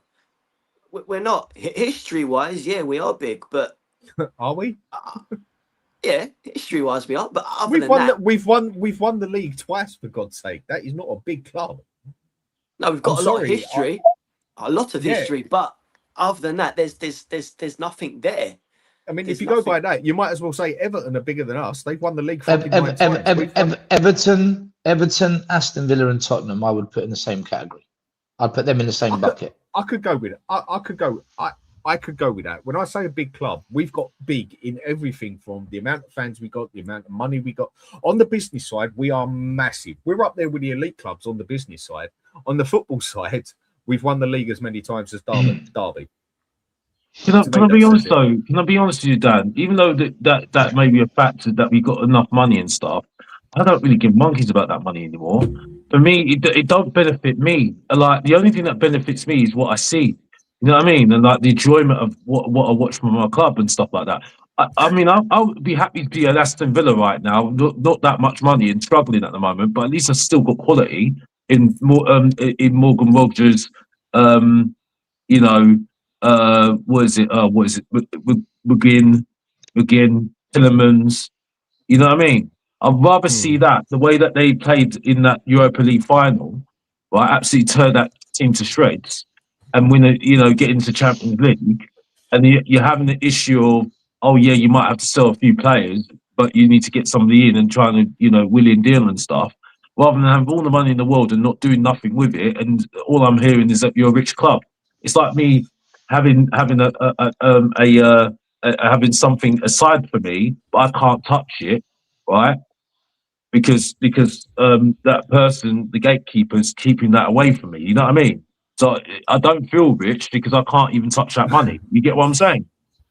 Yeah, but it's the way we spend the money as well. I mean, the way we do spend the money is absolutely diabolical. I mean, again, analogies might not be the best. I mean, how can I say this in the right way? Basically, Spurs are like that silly prick in the pub that goes to the toilet at 9 o'clock and pays 50 quid for something that definitely isn't up to standards when other people know their people. And that is exactly what we do. We are willing to go to the toilet and spend 50 to 80 quid on fucking something that is barely 5%. And that is exactly what Spurs are like, in my opinion, if anybody have you checked our toilets? Have you checked our toilets in the stadium? No, I think the problem is, Alex, is more what you get in the toilets. That's the problem. When you pay that money. And I think that's what Spurs are basically like. And you look at that fella who just done that and you just think, you soppy prick, you've done yourself more damage than you realise. But only certain people will understand that one. It's what we spend the fucking money on. We go and spend 65 million on a Solanke, 60 million on a Richarlison. I mean, what is going on? We go and sell Harry Kane and bring in Tell and 40 million. But, I mean, but we've got the biggest bar in Europe, though. In the stadium, though, we've got the biggest bar in Europe, though. If any of the big clubs sold their best player and brought in Tell, there'd be a war. We do it, and we've got half our YouTube fans making videos of how Tell is generational, pictures of circles with arrows on the pitch. When Tell runs there and puts the ball there, he's elite. And this is the difference. You don't see other clubs, mate. If fuck my life, if Arsenal sold Declan Rice and replaced him with Archie Gray, there'd be wars in the terraces, man. There'd be anarchy. Yeah. We do it, and we're like, give him a chance, be patient. But still, this is why I've said at the beginning, Spurs make you feel dumb. because this is dumb talk. This is dumb talk. I'm sorry. Like, I'm just being straight up to the point. I'm being straight up to the Alex, point. just say it how it is. Yeah, the way this fan base. I'll just say it how it is. Yeah, the way this fan base accepts some of the fucking players is retarded. I know some people don't like it, but it fucking is, and that's all I've got to say to it. Go on, mate, carry on. It's I can't facts. say It's that true. word. I can't It's say that true. word. But it's dumb though, because the thing is though, yeah, right? How can you say that? You sell Harry Kane and you bring in Tell, and you're bigging up Tell. But Alex, how many times has this happened though? Look when we got rid of Moussa Dembele, who was very underrated, by the way, wasn't replaced. No. Sonny, who's just gone more than a few months ago now, again wasn't replaced. Look at when we sold Gareth Bell, wasn't replaced. we could go on and on and on about this. You know, We didn't even replace bloody Højbjerg until Palmini came in, and I didn't even like Højbjerg. And you can ask anything. I know. This is where the recruitment do need a very good hard look at themselves, or just completely get rid of the whole lot. Not only that, the medical team, you know, they've been what's the word I'm trying to think of? You know, it's not good. It's like they're not doing their job properly, not looking after the boys properly. It's just this is why I'm saying the conversation. That's what I'm saying. When you look at other fan bases and you're having conversations, like for instance, I know people don't really like him too much, but I actually respected Stefan, the Arsenal fan, yeah, right, and even Jay, for instance, as well. He still owes me £100, by the way, from fucking last year. And I know. I get what you're saying, but I had to pay £200 to fucking Jay from Catch because Arsenal won that league. I know. But and I paid up. But that aside, yeah, that's between you and him, yeah. He has got some knowledge on football, though, right? I've watched him, right, and he clearly watches the games. Like Jay, for instance, JR8, they clearly watch other teams. You know what I mean? And this is the thing. It's like when you actually watch, and I'll give you credit as well, Dan, because you do watch the Italian league as well, yeah, right? And you can see that you're well educated in terms of football. If you just watch Tottenham, you just don't get that fix right now. You get what I'm saying? And this is where I think, because we're so focused, we're so one-eye focused on it, you're saying, oh, Alderbear could do this, Tell can do that. Could they get into any of the top 6 clubs right now? No, he wouldn't. He wouldn't even touch the door. He wouldn't even get through the front door. You know what I mean? Let alone anybody. You know what I mean? I'm told Alfie Gray's going to be the next captain. Okay, right. Okay, so if he's going to be the next captain, look at the captains that we've got coming up soon, you know, that could be captains in the next couple of years. Would he touch any of those players right now? No, he wouldn't. He wouldn't. I mean, you look at Liverpool right now. Would Liverpool take him right now? Because I need a midfielder like that at the moment. All there is at the moment, when you look at the players we've got at the moment, especially in that midfield, no one can do. And I think there was a lot of these midfields. Your favourite midfielder, Dan, Locatelli. Mm-hmm. He would have the ball, take the ball in, 1-2, boom. You know what I mean? Not even think about it. 1-2, boom. Make the pass. You know what I mean? Maddison does that. You know what I mean? You got players like bloody Wharton. 1-2, boom. You know what I mean? It's not holding on the ball. That was the problem. That's why I didn't like Ange. That's why I didn't like the way that Ange played. Right? And by the way, I give credit to Esmato on this because I was talking to him for 2 hours on this, right? On the phone. But like, you know, we've got too many players that are just just keep the ball too much. You know what I mean? Just don't just pass the ball and just, you know, Alex, I think it goes deeper than that, mate. We've got too many players that just can't do it. That's the thing as well, yeah. It's the fact that they don't do it. I get that, but it's more just the fact that they can't do it. It needs a massive clear out in the summer. If by some very big miracle we scrape this by the skin of our teeth, we've got a freaking hope that we do have some sort of change, as in a massive clear out in the summer. But we've been here before, haven't we, boys and girls? 9 times out of 10, we don't see a lot of change for the better. But look, I've got to go, guys. But what I want to say is, look, what I want to quickly say is, though, the guys that are going, be the 12th man, you know, be loud and proud in the stadium. instead of making a noise outside with all that happy clappy party vibe.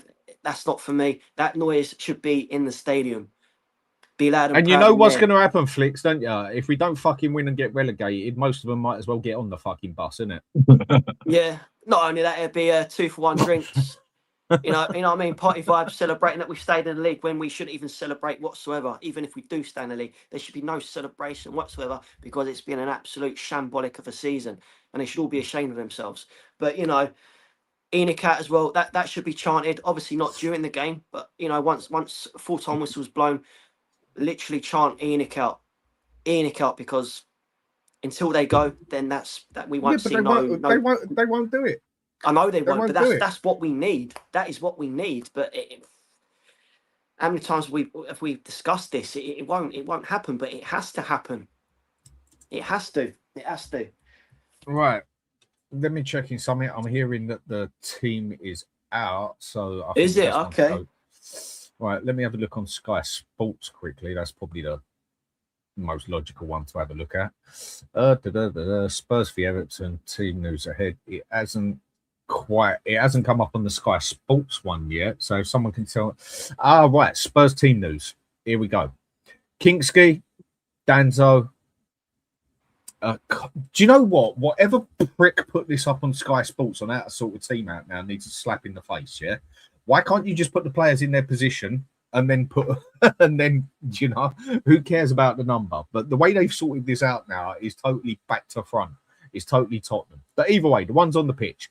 Kingsley, Danzo, Paulinho, Richarlison, Tell, Udogie, Gallagher, Porro, Spence playing with a broken jaw. Okay, it can't be broken that hard. It's probably just a hairline fracture and was a total exaggeration, like most things at Spurs. Bentancur and Van der Ven. No Moane, yeah? No Moane. That's what it's saying on here. Come on up the Spurs. Let's go. I mean, fucking hell. I mean, the other question is with that, who would you rather have on that pitch? Do you know what? I think Moane has been that fucking bad that I'd have rather played fucking Timo Werner. Yeah. 100%. I've been calling it. I've been saying for the past couple of days to start Spence, drop Moane, start Spence. I think that's a sensible team. I think it's a sensible team at the end of the day. I think he might. I'm sure. Now Spence has got the England call up. He's going to be wanting to seriously go hard today. Seriously go hard. Do you think Porro's playing more further forward than I think? Say that again, Alex. I think Porro's playing more further forward if Spence is playing and the Doji's playing. Okay, well, we'll see. You know what? That actually makes sense. I mean, the problem we have with reading it out the way it's done with Sky Sports and the way they do it now and everything is working out on like who's actually going to fucking play where because you just don't know. But with Udogie and Spence on the team, you would presume that Porro is gonna play more up front, but they've got Tell, Richarlison. Is he actually taking that?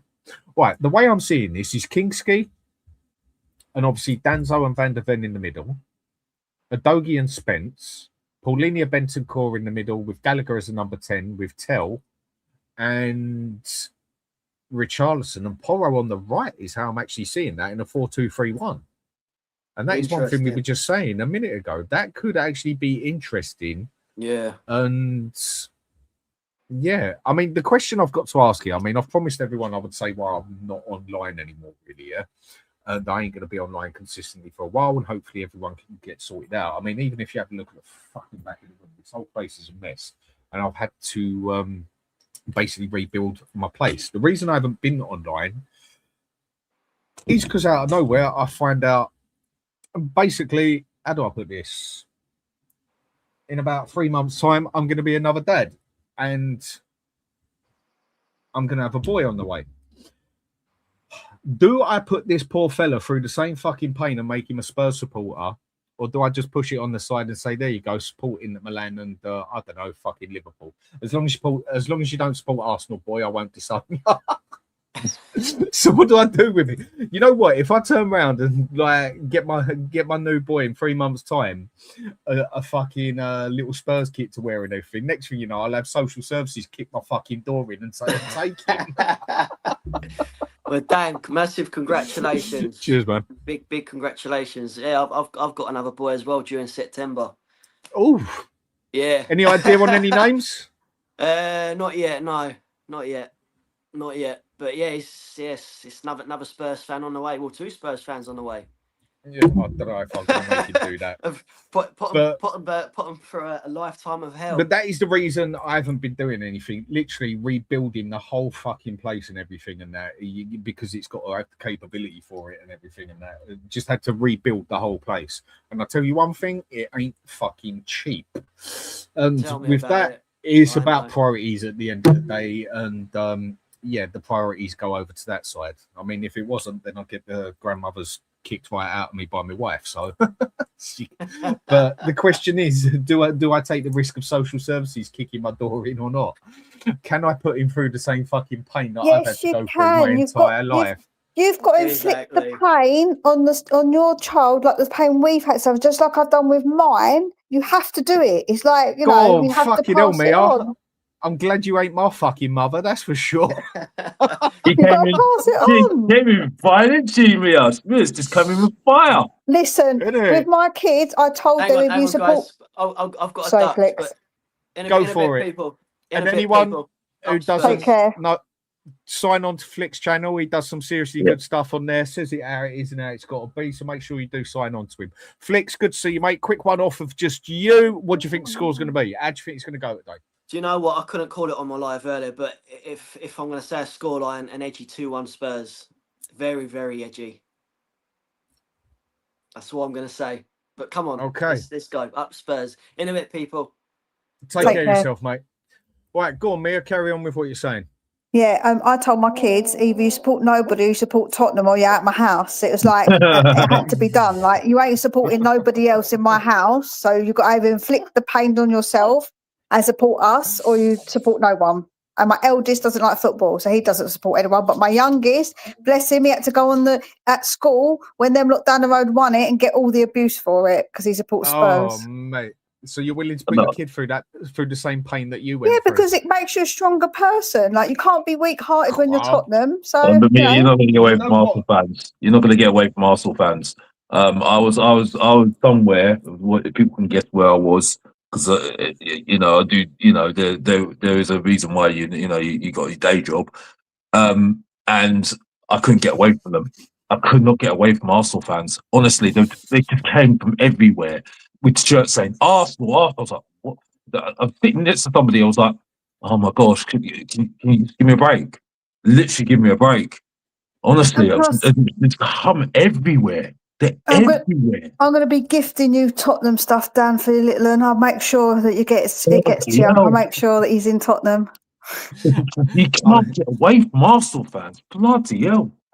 I mean, it is. I mean, like Ellie just said here, you lot don't love your kids, laugh my ass off. Yeah, innit?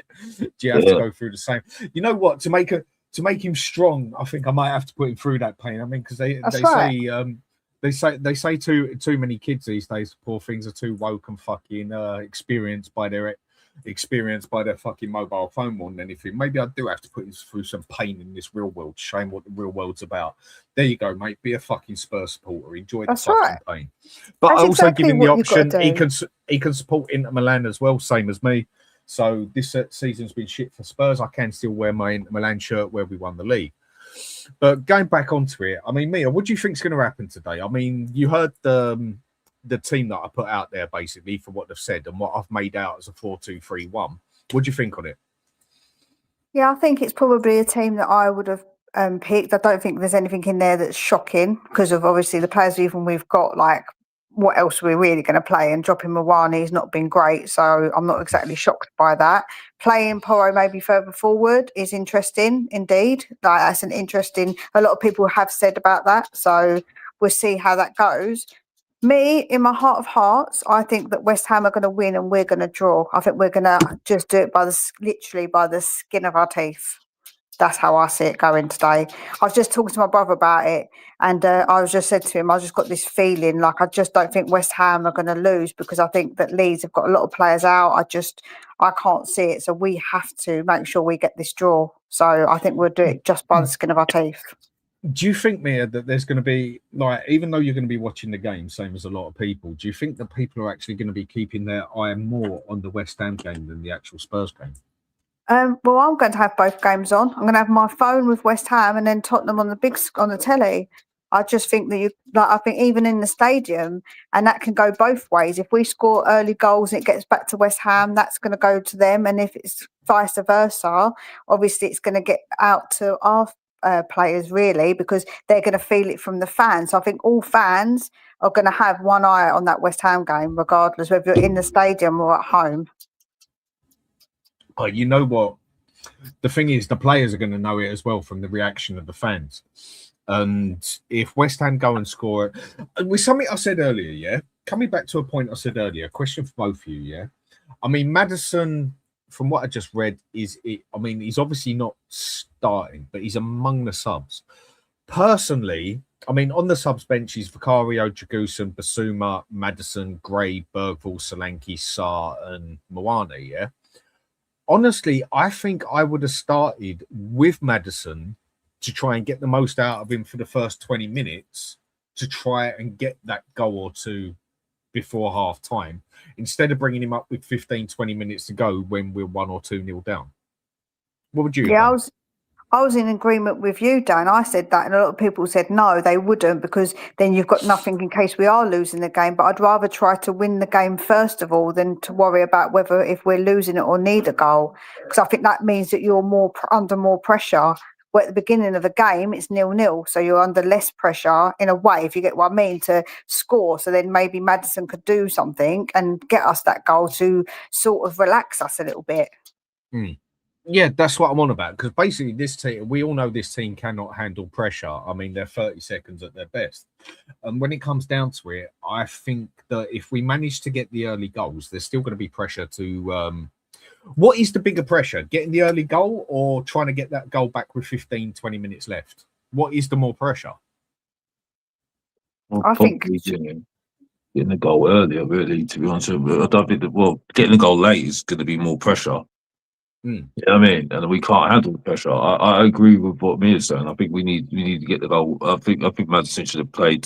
That was my thinking. I think Maddison, because clearly whenever he's playing, he's come on, things start to tend to happen. I actually would play. I don't rate him. I don't rate him at all. But I think he should play. I think it's better to play Solanke sometimes as well.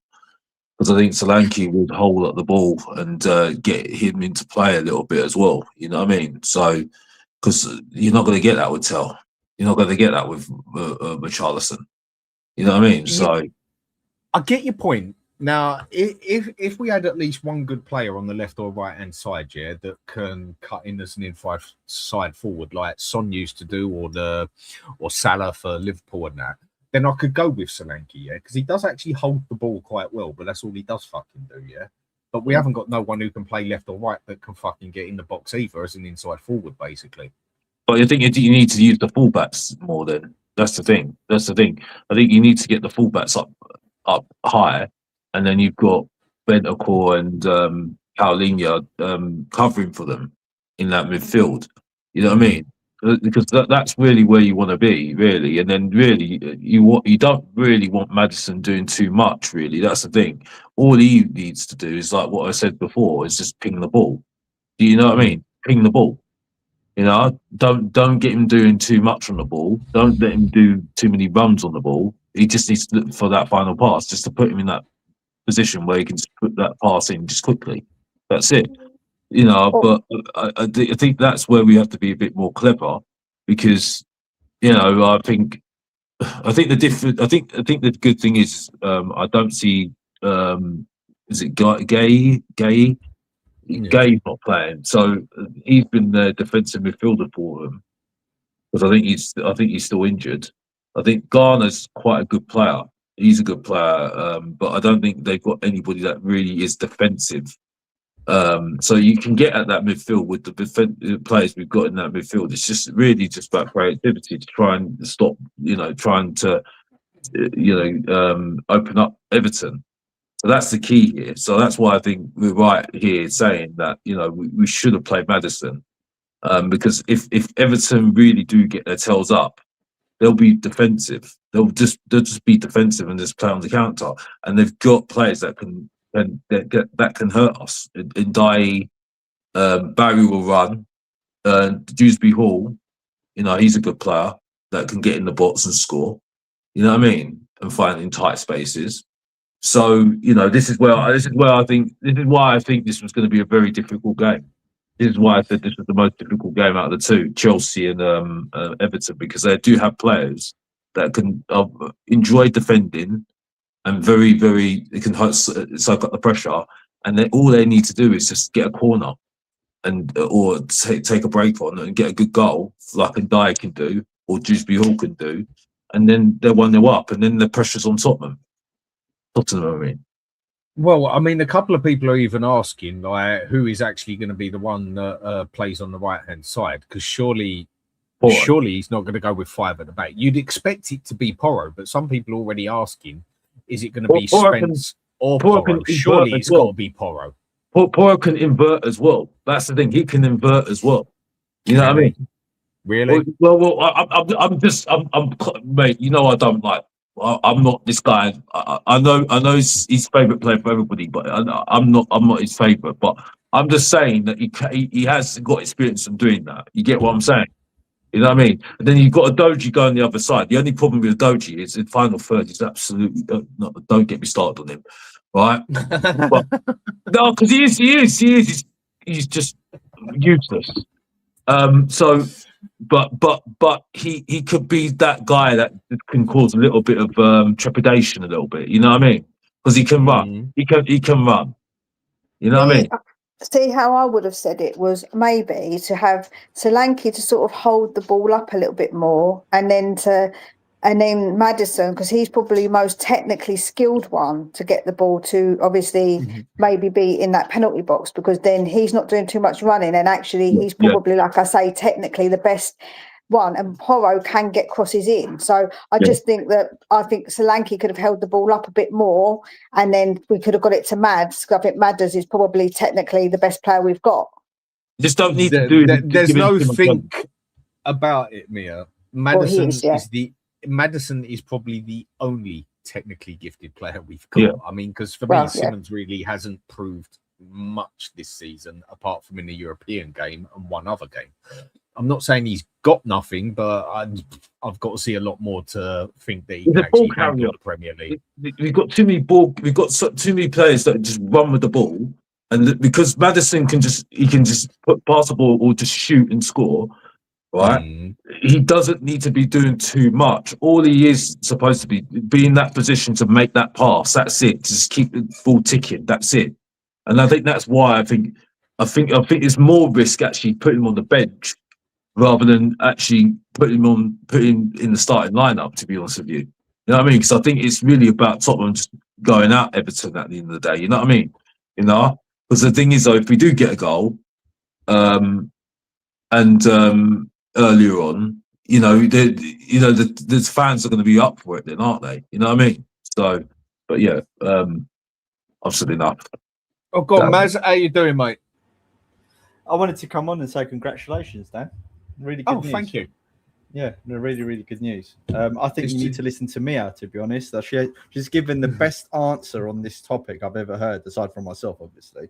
I think you need to force the pain on your immediate family and family surrounding you, because it's needs to make him grow a pair of early balls. No, look, at the end of the day, regardless of what's happening now, what's happened, it's our tribe, right? It's you don't pick your family, and I think it's the same in football. You get born into it, and regardless of the rubbish that we're having to go through now and the trials and tribulations, there's no other club I'd rather support than Tottenham Hotspur. Joe, what I hate with the tribe side. Go on, man. Yeah, I hate it when I see, I know someone who's Tottenham and his children support Man U and Arsenal. You fail as a parent if you allow that to happen in your household. Why are we allowing that? It's so tribal for me that I would not allow it. I'd literally tell my children to get out of my house.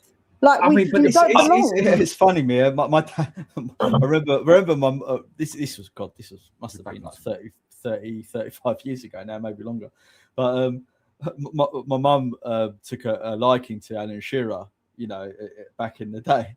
And she goes, oh, maybe I'll start supporting Arsenal. I remember my old man turned around to her and said, not if you want to live in my house, you don't. I'll stay married to me. Because, you know, you just don't get an option. All my family are Spurs. We all get born into it. It's you know, it came from my grandfather when he came to London. You know, God, I guess it would have been like 80, 70 years ago now. And we all lived in North London, and that's who we support because that's the area we're from. I don't agree with Mia on this though. I don't agree on that because I do think sometimes it just happens. I think sometimes sometimes the situation is that the offspring, without getting too personal, decides to just go the other way, and then you just can't change it. You just can't change it. You know what I mean? You can't. No, force you someone. indoctrinate them from the get-go. When my kids were Nah. little, do you know what I taught them? I taught, who do we love? Tottenham. Who do we hate? Arsenal. No, I taught them from little. Yeah. Little. I hear you, but I can't agree with it because the offspring, like I said, I wouldn't change him for the world, even though he supports the other club, the rival club. I won't Arsenal. deny it. I did sort of threaten my daughter. I mean, my daughter's never liked football until she got with her fella when she was about 18. That was true. She's been with him like 2.5 years now. She's coming on 20, and he's an Arsenal supporter. And I did make it quite clear to her, if I ever see you in a fucking Arsenal shirt, I will disown you. And I don't know who she supports behind the lines. I don't really care. But whenever she's there and there's a game on, whatever, she is on the Spurs side, getting dirty looks off the other side or whatever. But I do actually, she's coming on 21. What am I saying? 20? Fucking 21. And I do make it quite clear to her. If I ever catch you in an Arsenal shirt and that, I will fucking disown you. So really, I've got to put the boy through that same pain as well, because otherwise it's unfair. When I first We talk about tribal, Maz. The last thing I say about it, quick, we talk about tribal and everything. If you want to talk about Spurs tribal, we're still on the stage where we have fucking square wheels, whereas other people have round wheels. True. That's our Very fucking tribal and everything. True. It ain't going to build no fucking pyramids, is it? No, I mean, this lot will be true. like, No, we're not the Maz, we'd be You're lucky right. when it comes to building things. We'd be lucky if we could, like raped exactly. And Yeah, we'd be lucky if we could build a fucking mud hut through fucking like bits off the back of a horse than we do through bricks, isn't it? That's our tribe force. When I met my wife, many decades ago, she was when I met her a quote unquote Man United supporter, in the sense that because her brother supported Man United and her old man, she said, "Oh, I support Man United." As soon as we started going out, I quickly changed that, and now she wouldn't, if you said to her, "Who do you support?" she'd say Spurs, because that's what the family is. Family is Spurs, and obviously I've taken her to the ground and stuff, but it's. I just think anyway. That's my opinion. To me, it's disloyal. I think dishonour to the family and disloyal to not support the club that you are like basically born into. I feel very strongly about it. I feel really strongly about that kind of thing. But I don't know, like. Yeah, but that's where you got to think of. Is it love or principle? Both. Bit of both, yeah. So Dan, well, right. At least I can vouch for that. I'm the one that's got to buy him his clothes for the first fucking like 16 to 18 years or whatever, and that. So enjoy your fucking Spurs shirt. Otherwise, you're going to be walking around in a fucking pair of Y fronts and a fucked up vest. So Dan, anyway, back to football, right? Go on. Is it true? Because I was listening to your show in the background while I was having my lunch/dinner, and is it true that the formation's going to be Kinski, Udogie, Van der Ven, Danzo, Spence, Bentancur, Paulinho, Tell, Richarlison, Porro? and Conor Gallagher as the 10. Yeah, I'm only going by what I've seen on here and that, and where it's come up on Sky Sports. I presume it is more of the official one. It says Kinski. I mean, like, Maz, whoever set up this fucking the way they do it now on Sky is a fucking dickhead. I know, because you actually have to sit here and you really have to work something out here. But the picture I get is a 4-2-3-1 of Kinski in goal, Danzo van der Ven in the middle, Adogi on the left, Spence on the right, and then in the middle, Benson, Core, and Paulinho, which I'm more than happy with. Then Gallagher as the 10. Tell is going to be on the left, Richarlison with Porro on the right. If he goes, but we've been saying that, Dan. We've been saying that, you know, you and I and others for ever since we bought Porro, because for I saw loads of Porro Sporting on the games that I saw of Sporting, and he was more like a right winger / forward right than what it was defending for Sporting, and I personally think that he's the only one who can cross the ball. So, and in a way, I mean, it's the thing is, what can he do? I think no matter what De Zerbi does, he's either going to sink or swim, isn't it? It's either going to sink or swim, and if it works, he'll be a hero. If it doesn't work, you know, that he's got the unfortunate. Shouldn't he have took this risk a bit earlier? Shouldn't he have tried this out a game or two before? Or do you think it's just where it's make or break? I've got to fucking I genuinely think that he tried his best to get something out of Moani. And whilst there might have been a 2% increase in performance from Moani, no more than that, I think he's realised the guy's he's dead. You know, he's fish food. He's no point playing him. And I think that's where he's come to, and he's picking the quote unquote our strongest possible team. It's definitely a hit or hope, isn't it? And I've got no problem with. Do you know what? I can deal with that. It's something I've called for a long time, and so have a couple of others now and that, because I think a lot of others agreed with me that after a while, that Porro can't defend come love nor money. He probably couldn't even defend his fucking mother in the fucking position there. He's literally that bad at defending. And when people said he's got better, like I said, okay, he's not fucking shit. He's just shit now. And in any means or manner, I do not feel safe with him there. And where he is actually a wing back, and that's what he's always played as, and he is probably our only man who can cross the ball. I don't think it's a bad idea. I just think maybe he should have tried that a game or two earlier.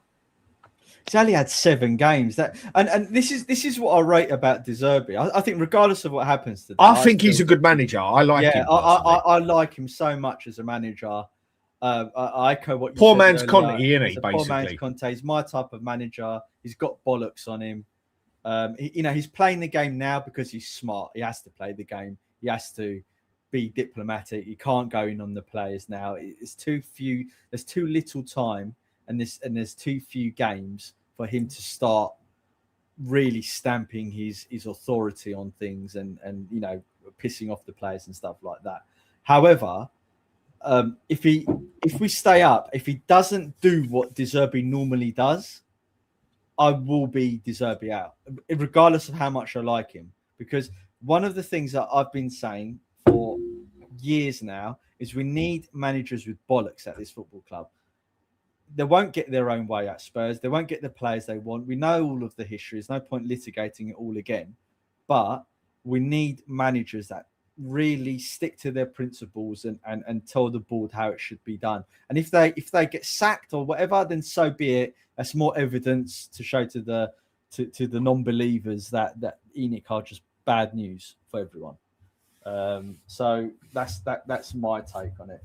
I think, Maz, you deluded if you think that Zerbi's going to get anything out. It's going to get anything going at the moment in terms of getting that board to do anything. I think we. I just said that, Alex, mate. I just said that's exactly what I said. If he tries to be the play nice guy, he's going to get screwed. So I'd rather him not play nice guy, do a Conte, and then at least we know what the truth is. I'd rather have the truth and things blow up than have the opposite. Have a Frank situation where he's just completely useless and limp wristed on everything. Don't you reckon, Alex? Wouldn't you rather have that? Wouldn't you rather have someone who's got bollocks and tells the truth than have a Frank who's a secret gooner? But it's nothing we haven't seen before, though, Maz. That's the problem I have with it. What can we do? It's cool. What point is it proving, though? What can we do, Alex? Yeah, I don't know what we do. That's the thing at the moment. I think at the moment, to be honest with you, Maz, I would just at the moment, I'd rather us just go down, to be honest with you, because I'm just at that point now. I just don't really care anymore. But even if we go down, okay, Alex, I hear you. Let's say we go down. I still want De Zerbi to blow things up if he doesn't get his way.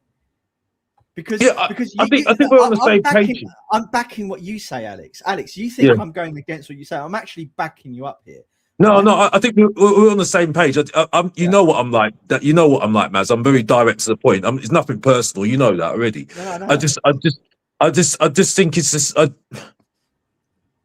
The problem is the problem is that whether De Zerbi's a great, we agree that he's got something about him. Whether people think he's a great manager or what, that's everybody's preference. And he's done well right now with the players he's got, putting an arm around them and making the best of what he's got at the moment with 7 games. It just still feels like him trying to rule the roost doesn't work for me. I think you still need your big footballing people behind the scenes, because even your big managers with like Pep Guardiola, Klopp, Arsene Wenger back in the day, Alex Ferguson, they had good football people behind them to make sure that things were happening. And that's where the issue is at the moment. And this is where I think the constant is happening. We won't get there. But you're only going to get those people. Okay, let me reframe it. You're really pissed off with the standards of Tottenham Hotspur and the players, right? You're really pissed off. The only way this board ever listens to anyone is when you have people like, and even then they don't listen to them, but when you have people like a Joel, a Redknapp, a Poch, right? With people that have something about them that can just say, no, we need to do things this way, or a Conte, right? Or even a Joe. I know you didn't like Jose, but even a Jose.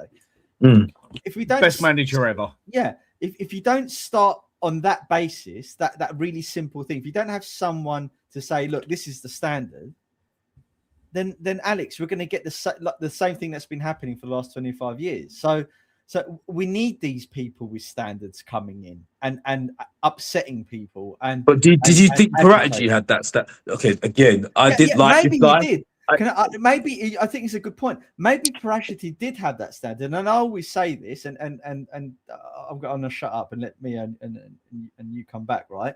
But my biggest thing with Paratici, let's put the signings and everything aside. Put that to one side. He came in with a job to implement a philosophy, fix the youth, do the scouting, right? He fixed the youth. He put the scouting network in place. And what did they do as soon as he got banned from football? They ripped it all up. They just completely ripped it apart. So the guy's thinking. So the guy comes back and he's thinking to himself, "Hold on a minute. I spent a couple of years building all of this stuff up, and you've ripped it all up since I've left." So when they did bring him back finally, he probably thought, you know what? Or he did think, I can't be bothered with this. They're not even listening to me now. I've come back, let alone what I did before. And the guys left. So look, I think we're saying the same thing, Alex. I think we're saying we're saying the same thing, Maz. It's just I'm just so fed up, mate. I just don't, and especially you see that bloody stupid parade and all that shit. I just think it's JP was filming it today live. He's down there. He was streaming it on Spurs Corner, and I'm thinking to myself, it looks like we've won the league. We're just about going to get relegated. You know what? And Mia, actually, sorry, I just want to say because I judging by what you've said, I think you'll get this. I think my grandparents and my dad would turn in their grave if they saw this. They'll be like, "This ain't the Tottenham that I knew from back in the day. What are they celebrating?" Don't. It's 100%. it's a mistake I made. Yeah, I mean, up until I was about between 5 and 6 years old, maybe 7 even. I was a Liverpool supporter, and then my mate, like when my dad couldn't stand football, I never had a nan or granddad. When my dad he didn't like football. He was into Formula One and all that sort of shit. And my mate said, "Do you want to come to a football match?" I said, "All right then." And he took me to Spurs with his dad. And then I turned from Liverpool to Spurs, probably one of the biggest mistakes I ever made in my life. And then the fact that we're in this fucking stage where we have to use the words "go down" is a phrase I've never liked. I don't like that phrase "go down." I've only ever used it once or twice at about fucking 1:15 in the morning when I got back from the pub and I got a broken nose for it. So it's a phrase I don't fucking use very often.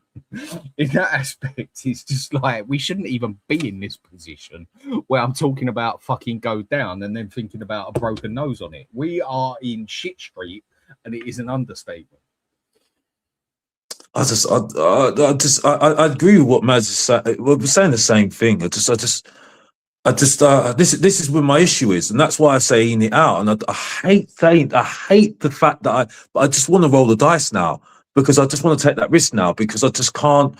I don't think they're going to get it, and all these promises about who's coming in and stuff, and you know, I don't know. I really don't know. And today, just the fact that I'm not even there today. Because I can't even waste my time. I should be out somewhere else, to be honest with you, and I might just go before the game starts, to be honest with you, because I don't want to miss that traffic and stuff. You know what I mean? And yeah, I'm less interested. I'm less interested so much right now.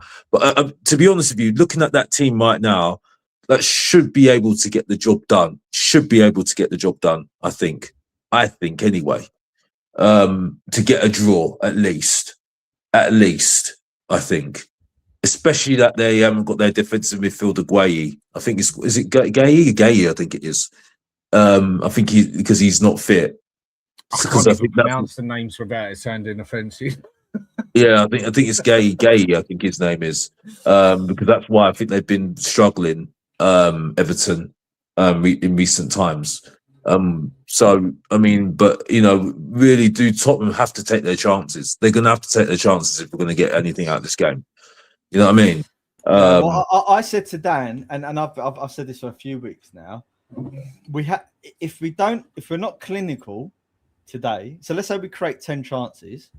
If we're not clinical today, then it's just I can't rely on this team to keep their heads because when we saw the Chelsea game, as soon as we went a goal down, you could just see game over their heads. That you could see it in their faces. This is why I think we should start Maddison, Maz, to try, even if he's only 20 minutes. This is why I think we should start Maddison, not bring him on with 20 minutes to go if we're 2-0 down.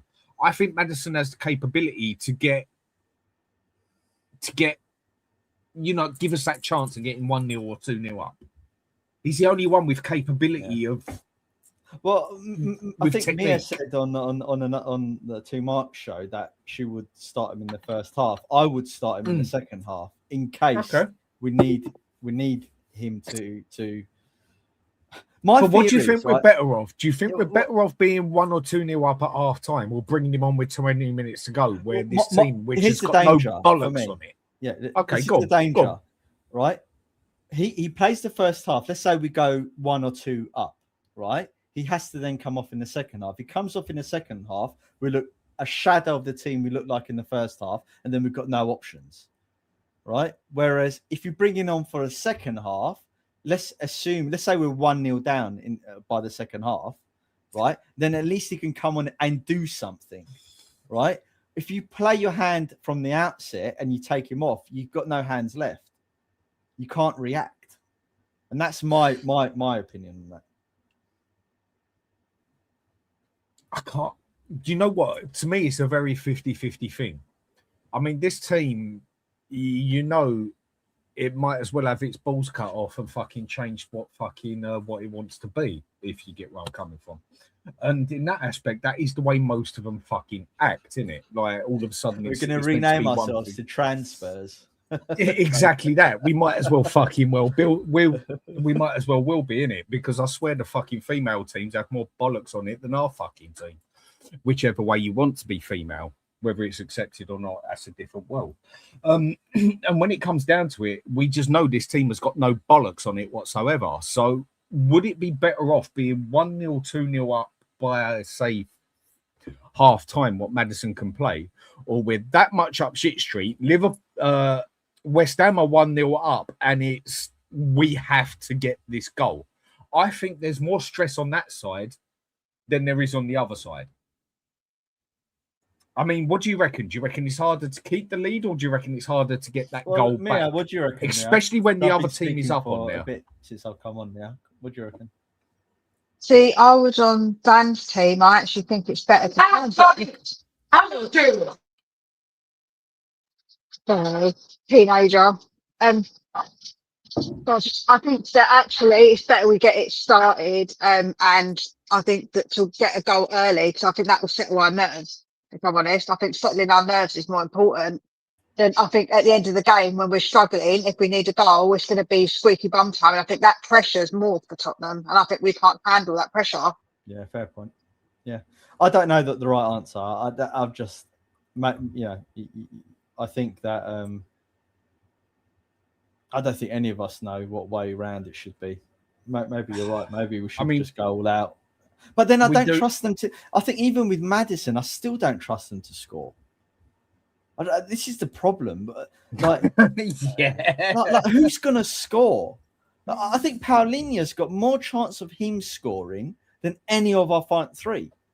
It's true. You're right, Maz. You're right. This bunch of front players we got gonna get laid in a fucking red light zone, and that is a problem. You know, especially when you put the 50 quid down. This team cannot do it. It is, and they've proven it time and time again. Can they pull it off for this game? Well, they haven't pulled it off for 37 other fucking games. Maybe one or two out of them. I mean, that Aston Villa game was where Aston Villa had priorities. For me, that Aston Villa game, Everton we have played all priorities? Right. What is Everton? Are Everton fighting for anything? I haven't checked the league. I haven't even looked. No, but I think Everton play with some pride. We don't even know what pride means at Spurs. I think only thing we can hope for, right, is if they're in holiday mode and they just let us win. Honestly, yeah. Same as Leeds. Leeds have got nothing to win or lose, and they've got about 6 to 8 players missing or whatever. Basically, what do they give a fuck? Most of them are probably on holiday or whatever. Now, all this I hear of people is you should go in every game for a win, this and that. I get it and I understand it, but I can't agree with it. If I know that I'm going to finish 15th, 14th, 15th, no matter what happens in this result, and if you ain't fighting for anything, it's irrelevant, basically. You know, when our season finishes like early because we've like crashed out of everything and we're not. But you're not going down. Yeah. Nothing to worry about. Everyone's on holiday mode, and you're already thinking about Ibiza, aren't you? You're already thinking about what you're going to do in Ibiza, isn't it? I mean, come on, let's be realistic about people. Jordan's saying Leeds have recovered players. What does he mean by that? Have they had 7 out, right? What is he saying? I think it was 7 or 8 they had out. But again, if you're going to, how you say someone should think and how you say someone does think, for me, they're totally different things. There's a lot of things in life that should be done this way, but it is actually done that. If I'm going to be honest with myself, if I was getting grilled every 5 minutes by the fan base, it would give me as a person, but I can't vouch for anyone else, more the attitude of, do you know what? Go fuck yourself, mate. I'm going to play even better and prove you wrong. Whereas you've got other people out there, more to what I think is more like the mentality of younger people these days of, oh dear, I'm getting slated. I'm just going to go fucking lock myself in my bedroom and stay on my chat GPT because it will tell me I'm good. And with that side of it, that's just where it's different people, different generations and that. But I won't deny it. If I was already at a stage where, right, I'm going to finish 15th or 14th, we're already safe. We've got nothing to lose. Am I going to give this game 110% and risk breaking my leg and then I can't go Ibiza and get on it? No, I'm not. And I think that's a realistic attitude to have. It's not the attitude you should have, but it is just realism in that aspect. And what have Leeds really got to play for? Yeah. Can Everton still get in the in Europe? This is what I was saying. Are they fighting for something? Let me check the table. Leeds have got nothing to fight for, but have Everton actually got something to fight for? I think it's like a really outside possibility of them getting Europe. I think it's like a really I think long they need shot. to beat by the statistics. They need to beat us 9-0 to even have a chance. So, in other words, they got nothing to go for either. But Everton, they've been a good team this season. It's only the past 5 or 6 games that they've actually stepped down a peg or two, isn't it? Everton ain't no fucking mugs like they have been over the past 5-6 years, basically. We are the mugs. Can we fucking deal with it? But are Everton going to come in with a... Do you know... The attitude I would have as Everton is, do you know what? I can get these pricks relegated.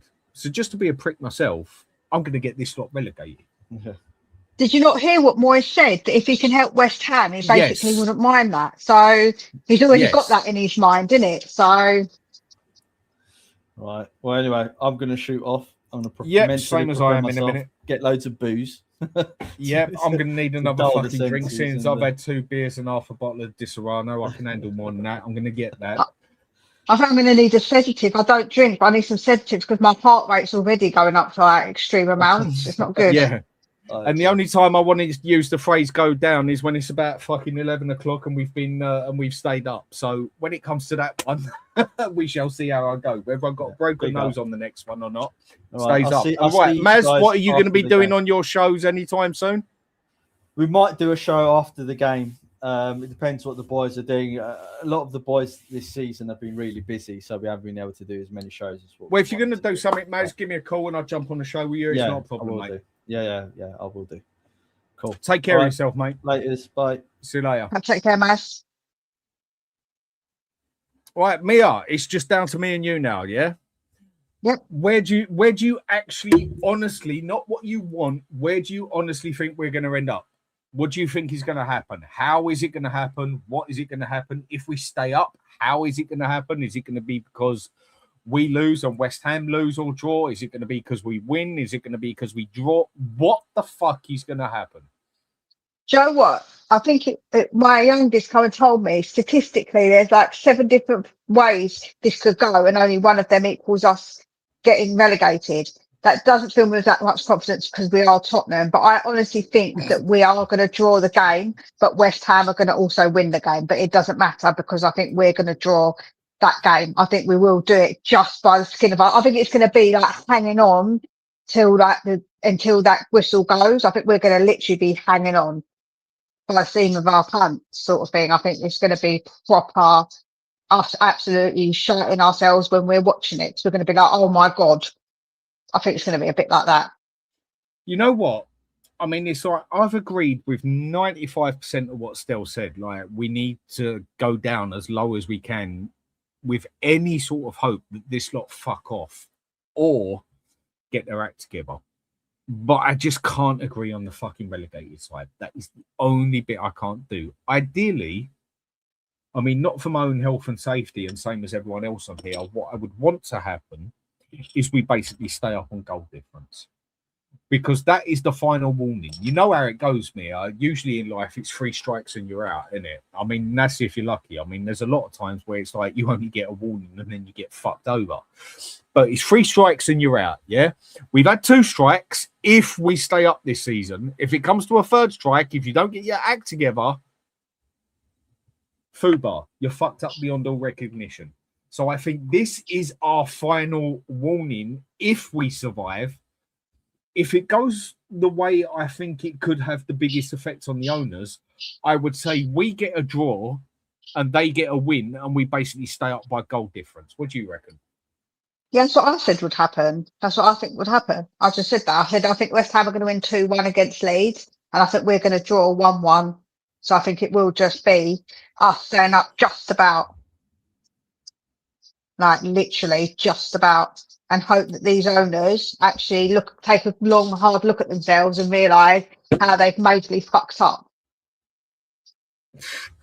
You do think if it's even possible that see that. I mean, but I can even understand that maybe we do need to get relegated to make them to fix up, basically, because they ain't going to sell up if we get relegated because they're going to lose billions out of it, not just millions. But I don't want to go through that pain. I'd rather go through the fact that we've had 2 shambolic seasons. I mean, okay, we won something last season, but for me, it was just a total fucking. It was just total cover of not just cracks in the wall, but fucking bullet holes in the wall. And with that, I would rather it come that close and they get their shit together. So one quick thing before I end this in 5 minutes. People on the fan base that are still here, what do you think the score is going to be? I'm going to push my luck and say 2-2. Mia? 1-1. 1-1. So, right, I'm going to give it 2 minutes to people to say on the side, what do you think this score is going to be? Oh, honestly, Sean it's a is horrible. saying, no, Dan, we have 3 bad seasons. We shouldn't even be in this situation, should we, Mia, really? No, we shouldn't. Like, we should not be in this position. Like, it's not about the size of the club, Dan, or how, like any of that. Really, it's just that we have just had shocking decision after shocking decision that our owners have made. And I think that has made a massive difference. They've made so many shocking decisions. Like, how can they get it so incredibly wrong so many times? It's like you bang your head against the wall and you wonder why your head hurts. Then you continue to bang your head against the wall. Like, what are you doing? Like, seriously. That is Spurs down to a T. I've got a headache, so I'm going to go and headbutt the fucking wall. That is Spurs all over down to a T, isn't it? Do you know I what think I'm you just hit the saying? nail on the head. Yeah, totally. Do you know what? I've got a headache, so I'm going to go and headbutt a brick wall. That is just Spurs And then, all over. and no, do you know what's worse than more Spurs is the fact that we go, oh yeah, my head really hurts, and then carry on doing it after we say that really hurt, and then carry on doing it. You're Yeah. like, well, yeah, it's going to make it worse. Of course, it's going to make your headache worse. You dumb. Like, what are you doing? So on that aspect, we might as well go on the blue bus outside of the fucking ground, Listen, isn't it? I don't want to like both my boys are autistic. So when I say this with an absolute love of, like, obviously I've got children, but we're kind of a different kind of, we're like special needs. But I say that Arsenal are more needs, like they're like need to be locked in a padded cell special needs, where we're kind of like, yeah, we're special, like a bit special, us lot, in it. Like, we're a bit special in a way. Special, mate. The way a lot of our fan And base, like, mate, not in they our, come down. They come down me like they need to be put down, let alone fucking. But that's I just mean, me. what I mean is the way our owners are. Like, we're just like a bit Yeah. kind of special in that way, where we just do stuff that you just think no sane person, nobody with any logic or any sense would continue to do the shit that you do, yet you do it. And then you're like, oh yeah, surprise Pikachu face when we're going to get relegated. Like, really? Like, yeah. I mean, like me, Unbelievable. I've had to have a good drink before I watch this game because otherwise I ain't going to be able to watch it with a smile on my face. That's 2 beers and half a bottle of that, and I can drink a fair Oh bit my more. God. Man, I'm But only little, and so if that amount of alcohol, I'd be dead. no, I'd don't give be in me don't give hospital. me I that. reckon I would. Don't give me that bullshit, Mia. That's got nothing to do with it. Yeah, size ain't got It nothing has to do because with your it. body. Yeah, it has because your blood, like your amount of blood. Because I'm not allowed to give blood when I was a certain Okay. weight because of my blood and stuff. So it does affect you. But at Sava's last barbecue, when he had one, and don't get me wrong, yeah, it was a brilliant barbecue. Thoroughly enjoyed myself. No fucking aggression there, whatever else. It was actually a nice place to be. It was actually a good one to be. By the time I got home, I must admit, my wife carried me out the car. I'd done a litre of Southern Comfort, fucking half a bottle of Disaronno and half a bottle of Jack D's. And then there was me sitting there pissed up talking to Phil COYFS, Sava there pissed up talking to my wife, and my wife carrying me out the place. Yeah, and she's he's not got a going to be able barbecue to. cup. She's not going to be carrying you anymore. She can't be doing that. Well, that's just responsibility. No, she isn't going to be doing that because I'm only going to be watching that in the front room. But I must admit, Sav's got a barbecue coming up soon. I'm actually quite looking forward to it because it was actually a nice, friendly barbecue. Because most of the barbecues I've ever been at, like with a lot of people I've grown up with, usually ends up with a good punch up at the end of the night. Do you know? I think that says more about the people you know, Dan, than anything, if I'm honest. Yeah, and since I was usually involved in a lot of it, it don't say a good thing. But either way, yeah, I'm going to go have another couple of beers. I'm going to get myself ready for this. I'm going to be opening the back door so I can smoke in the front room, even though I'll probably get an uppercut off of that. And, right, Mia, what's the score going to be? Oh, it's literally 1-1, isn't it? 1-1 for me. 1-1. I'm going to be 2-2. And thank you for everyone for watching. Sorry I haven't been on for a long time, but I've given you my reason why. I've got more important things to concentrate on. Right, Mia, quick question for you, yeah? Totally nothing to do with football. One thing I've always said is if I had a boy and it's got fuck all to do with football, yeah, I like the name Harry, yeah? I'm going to give this 60 seconds to people on the side, yeah? I've always liked the name Harry, old school, English name, whatever. Whereas my wife likes the name Vinny, not Vincent, Vinny. People, quick, give me your opinions, Harry or Vinny? What goes better? Oh, you know how I like Beth, man. I can't go against that. No, you can't put me in the middle. Bollocks. Don't go through favourability, yeah? Go through your honest opinion. If I was going to choose a name personally, I do like Harry better than I would Vinny personally. But I like both, but I prefer Harry personally. Yeah.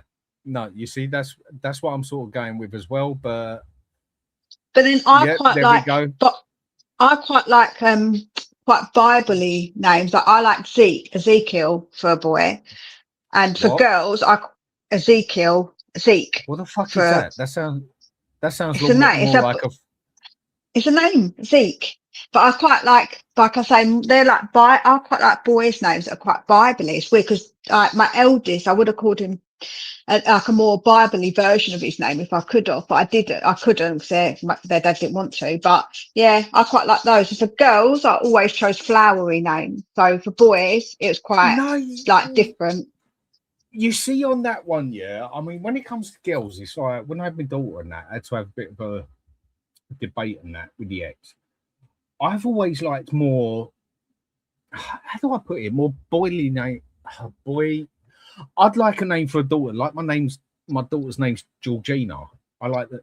Obviously, you had the bit to it, but I like names like Charlie for a girl and stuff like that. And people saying like that. Yeah, I like names like Charlie for a girl and stuff like that. I mean, for a girl, I suppose I like sort of boyish names, if that makes any sense. But I suppose I'm going to have to. I like Rosemary and Jasmine for girls. Fucking Jasmine, that sounds like a flower. It is a flower, you donut. So is Rosemary. I know, that was the point. That's what I was saying. Yeah, I like it. I like the name Jasmine. I think it's really nice. I've always liked that name when I was younger as well. I always liked that girl's name. But yeah, I had boys. So I didn't really have that. But yeah, my boys' names aren't weird, like unusual names, if you like. Not really. Like they're quite normal names. Like when you think about what names people give their kids nowadays. Well, they've got quite regular people's names. Well, as all I can say at the end of it before I go is the boy's name is not going to be the most common name in England, and that is Mohammed. So when it comes down to it, Mia, you think the score is going to be 1-1, yeah? Yep. And I think the score is. I'm just going through hope here more than anything. That is going to be 1-0 to Spurs, but that's more my heart speaking than my head. In other words, basically, we need to fucking just hope that whatever West Ham do, they do not win that game. So, Mia, what are you doing lately? You got anything going on in your show? Yeah, I've just done a video about obviously the up and coming game, which is obviously a bit late for everyone probably to watch now anyway because it's so close to it. But I will be doing a reaction to the game, no doubt. I'll be talking about it. I've got both thumbnails ready. One if we stay up and one if we stay down. So I do want to curse it by doing one or the other. So I've done both just in case. Okay, fair enough. And I'm going to go 1-0 Spurs just for the sake of it. Right, what I'm putting on here, because I haven't done this for a while, I can't remember what's what on here. I've just put a link on there. Right, everybody, Sean is going to be watching the game. I'm surprised he ain't actually gone to the game, but then I can't actually blame him. I mean, who wants to go and watch a bloody mobility bus go through? So when it comes through to it, people, go over to Sean, go say hello for me, and he's tell him he's a donut. Yeah, hashtag donut. Tell him whatever you want to tell him, but tell him you've come over from here and tell him he's going to be watching the game and he's going to be doing it online. So there we go. So people, thanks for watching us. You haven't watched me for a while. Hopefully we stay up or we stay down. Once I've got this fucking shit all sorted out, I'll be on here more often again. And people, have a good night, have a good day, have a good drink, and come on, you Spurs. And when are you see you again? I'll probably do a video after the game at some point, a bit, I don't know, today or tomorrow, talking about it. So over at Tottenham's Lone Wolf, if you don't mind going and subscribing, I would really appreciate it. Okay, and I'm going to say this with more aggression than I usually do. People, have a good afternoon, and come on, you Spurs. We need to fucking Come win on, you this. Spurs, Take care, please, people. please. Gotta do hella big, had to fight it back.